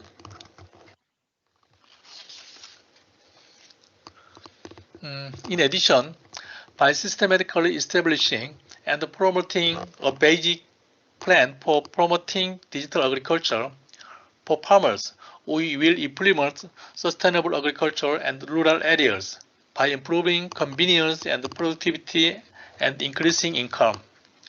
We will support safe purchase to consumers through price stabilization and history management of agricultural products.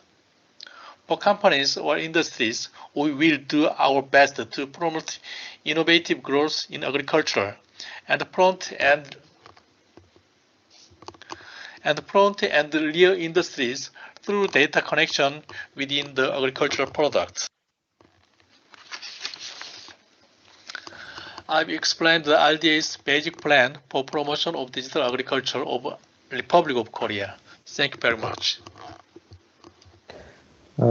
Thank you to Dr. Sung for his presentation, and I think we've seen the whole framework of the institutional programs and policies for promotion of digital agriculture in the Republic of Korea, and I think we've seen some of these very practical applications in terms of monitoring crop growth, or in relation to livestock management and so on.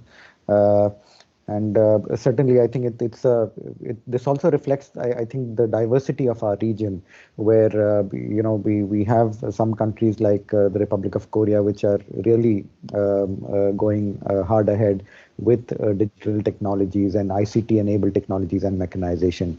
So a very interesting presentation from Dr. Sung, and thanks again to him. I would just come back with one question for Mr. Kanath. Mr. Kanath, you have mentioned about the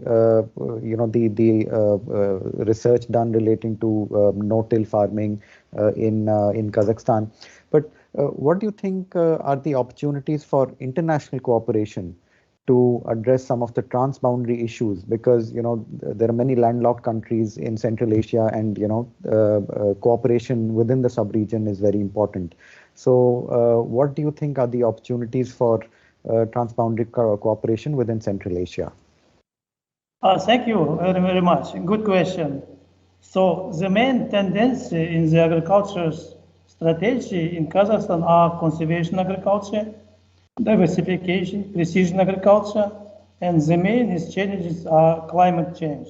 drought, soil degradation, not stable of market price for the agricultural crops. And international cooperation in the field of mechanization of the agricultural production would be development of machines for small farmers for direct seeding, resowing soil tillage preparation, fertilizer application according to soil fertility. It means precision agriculture. And I have mentioned before about new cash crops and processing of these crops like canola, flax, sunflower would be have some interest and be profitable. And international cooperation in the field of precision agriculture will be very important for us. Thank you. Thank you very much, Mr. Kanath, for this reaction. I'll just thank all our 6 presenters in this session for very interesting, very country-level perspectives on these 3 action tracks that have been discussed at the Food System Summit. I think a lot of very interesting and enriching information has been shared. We will now move to the next session. I know we are running a bit behind schedule, but we are now in the Q&A session. And, please feel free to submit questions on the chat. But in this session, I'd also like to invite a couple of discussants from countries to give their perspectives on these presentations that have just taken place. So first, I'd like to invite Dr. Rosana Mari Omongo from the University of the Philippines, Los Banos, to please share some perspectives on the presentations that have been made. Dr. Omongo, if you could just be brief and take a couple of minutes to share your reactions to it. Over to you. Can you hear me, Ashman? Good afternoon, yes, we can. everyone. Good afternoon, Dr. Sung. It's been a long time, and to our colleague, Dr. Singh from India. I will just give a run-through of what is being presented, and maybe I can just give my opinion regarding these technologies, which are very, very great with respect to the Philippine setting. So I think we can adapt lots of this. So number one, for the very good presentation of China, because he stipulated there all the different interventions coming from all of the stakeholders, including the government, and then the availability of the increasing availability of machines, which these are coming from the private partners or the manufacturers. And then for the extension of resources. So I think this is really a collaborative effort for everyone, not only on the government side, but it also includes the manufacturers who are supposed to be our extension partners in terms of the extension of mechanization technologies. And then, of course, the socialized services. So I think even in my country, we are really looking at the agri-mechanization as a socialized service. So the government intervention here is very important. But of course, you have to prioritize, and whom do you want to help first? Is it the poorest of the poor? We have a categorization of cooperatives like a low-performing, very poor cooperatives. We have a medium-performing cooperatives and a very high-performing cooperatives, which are more richer than the other cooperatives. So here, I'm really looking at the socialized services. And then, of course, for capacity building, I think everyone knows that. So it's all our efforts and intervention that is needed for the capability building. For the Bhutan, I thank Engineer Mehan Oprintiri for sharing the flight of women in Bhutan. So although in my country, it's not as maybe the same as the conditions of Bhutan, but basically we have also lots of women performing different activities. And for the designer and for the manufacturers, I think they should be considering who does what. meaning who is to be replaced by a certain mechanization technology. So they should be designing not only for the male physique, but also for the female physique, for a more adaptive and more appropriate mechanization technology in the production system. And then I have written here Cambodia. We are partnering with the same partners with Cambodia when it comes to conservation agriculture. Right now, we are adapting the Ronnie Bo from Kansas State University, which is, I think, Dr. Manny Reyes, who is all coordinating around the ASEAN region, has the same purpose. So we are catching up with conservation agriculture. We term it organic agriculture, but converting it to conservation agriculture to produce a safe, this one is safe and sound food for everyone. And for India, I like the presentation of Dr. Singh because of the mulching technology that is already integrated. After harvesting, you have to chop it and then you spread it, and there's already the mulching activities there instead of burning. The Philippines is still practicing burning after harvesting. So I think it's one of the collaborators for the straw burning project of CSAM and the other international agencies like IRI. But we are also coping up with the non-burning, promoting non-burning activities for the rice production systems, where most of your straw are coming in, and these are the sources of pollutants in our environment. And for the Kazakhstan presentation, I really appreciate their adaptiveness with a resiliency, meaning resiliency because of even they do have a limiting source of water, not just like us in the Philippines. We have lots of typhoons. We have about 22 typhoons average every year. So we have lots of water. But of course, that is also the shocks and pressures in our agricultural system. So we are also trying to reprogram our production system such that it won't really be disturbing the whole ecology, but at least adapting to the pressures and shocks of natural calamities, which we could not really control it. So I think it's really us who will be adjusting on this by addressing the traditional and conventional way of producing food. So we can adjust this because of the new technologies.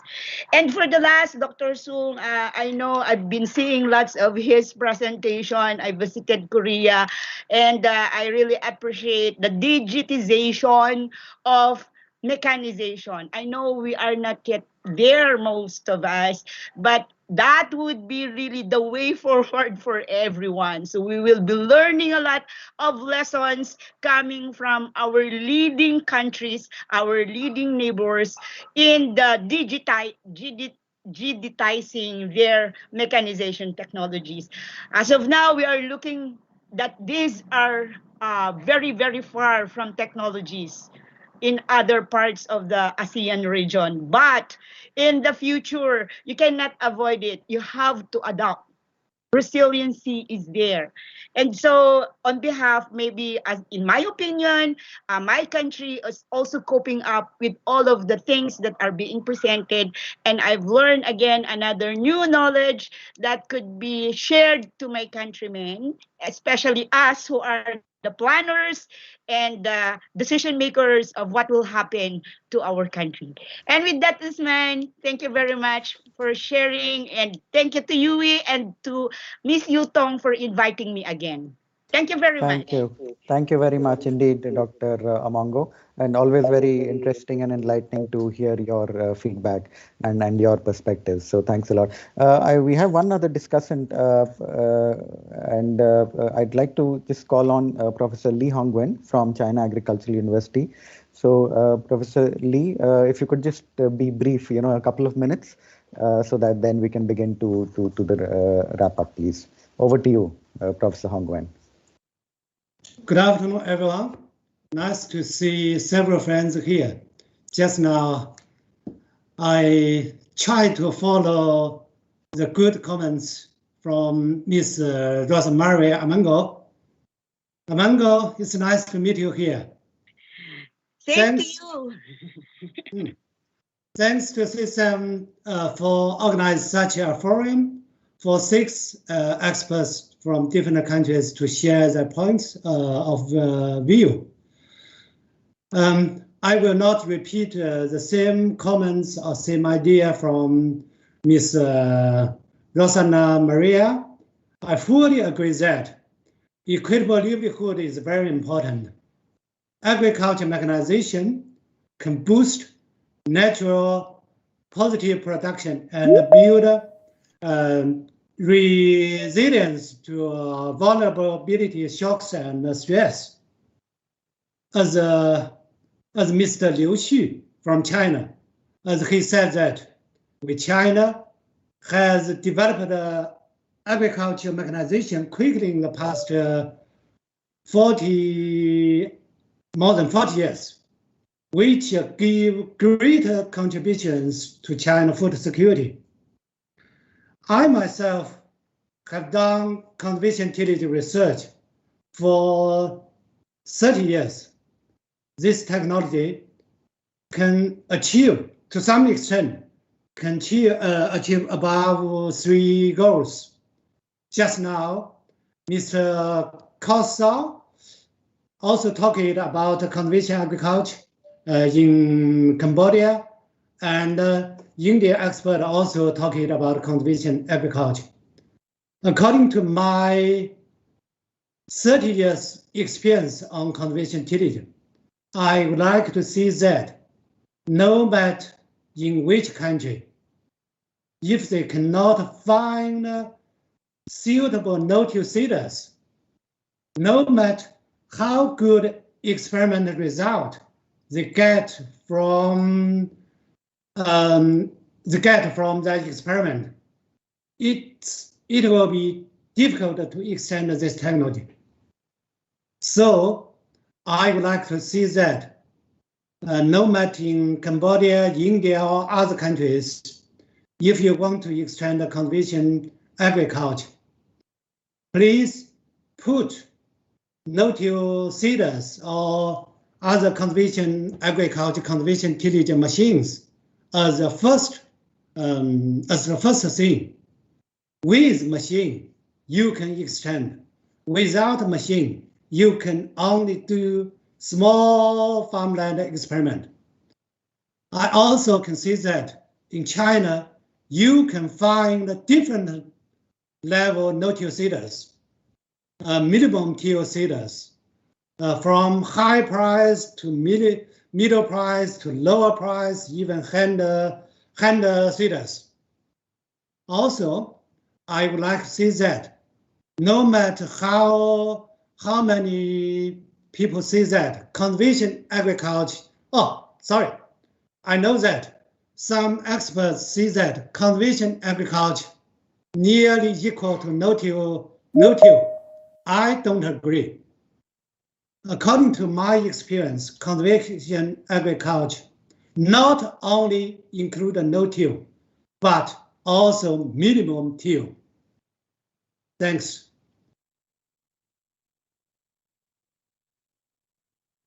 Asman? Thank you very much, Professor Li Hongwen. I think you have always been a very persuasive advocate of conservation agriculture. So thank you for your positive comments. So we had a number of questions on the chat, and some are for China and for India, but maybe we will need to follow up with those two presenters to come back with the responses. But we'll just take one question that was for Cambodia, Mr. Kossal. So the question was that abiotically stressed geographical areas are also the ones that are least mechanized and which face a lot of resource constraints. And therefore, agriculture in these abiotically stressed areas becomes very labor dependent.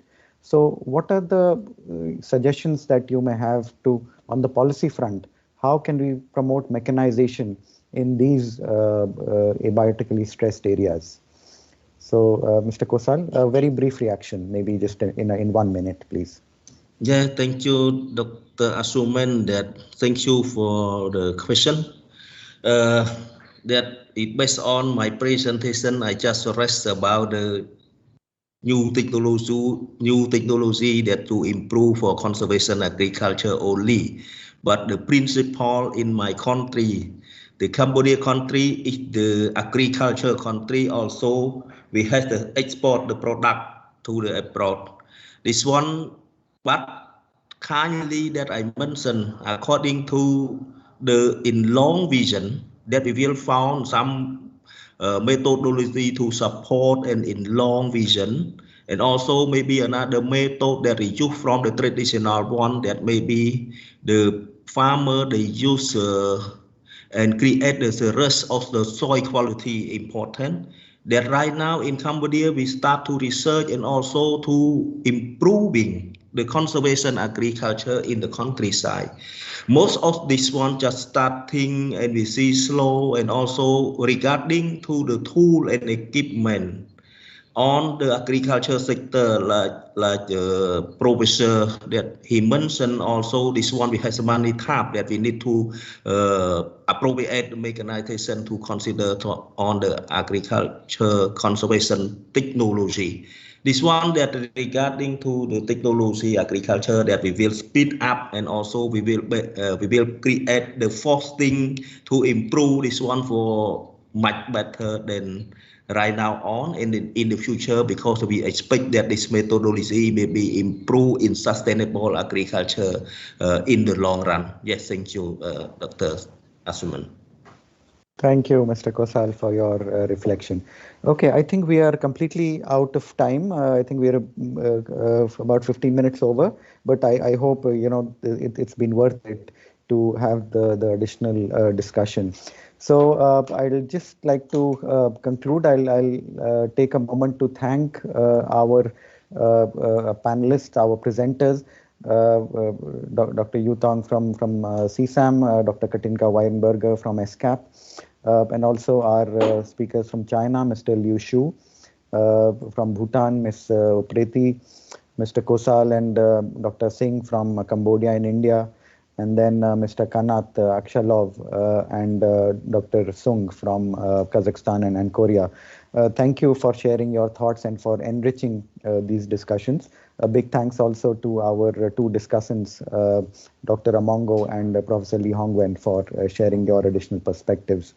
I think certainly this has been a very rich discussion, and I think it has enriched our understanding of the different action tracks of the Food System Summit and the positive role that mechanization can play.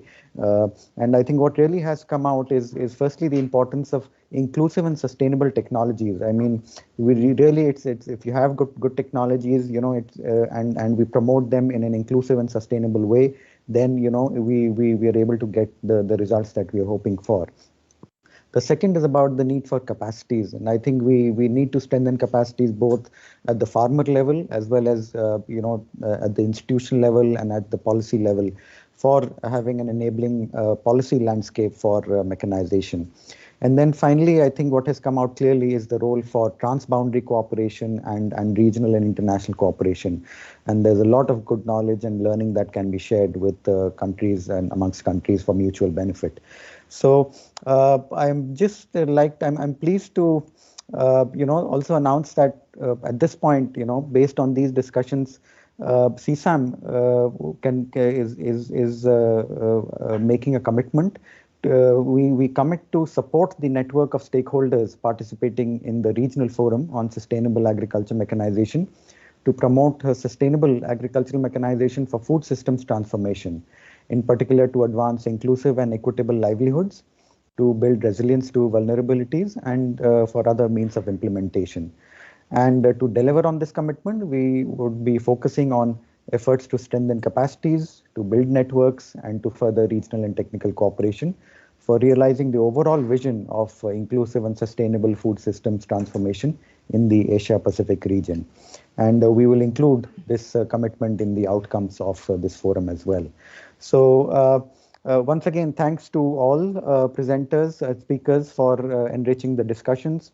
A big thanks to everyone who has joined from different parts of the world, both on Teams and on YouTube, for your time to be with us.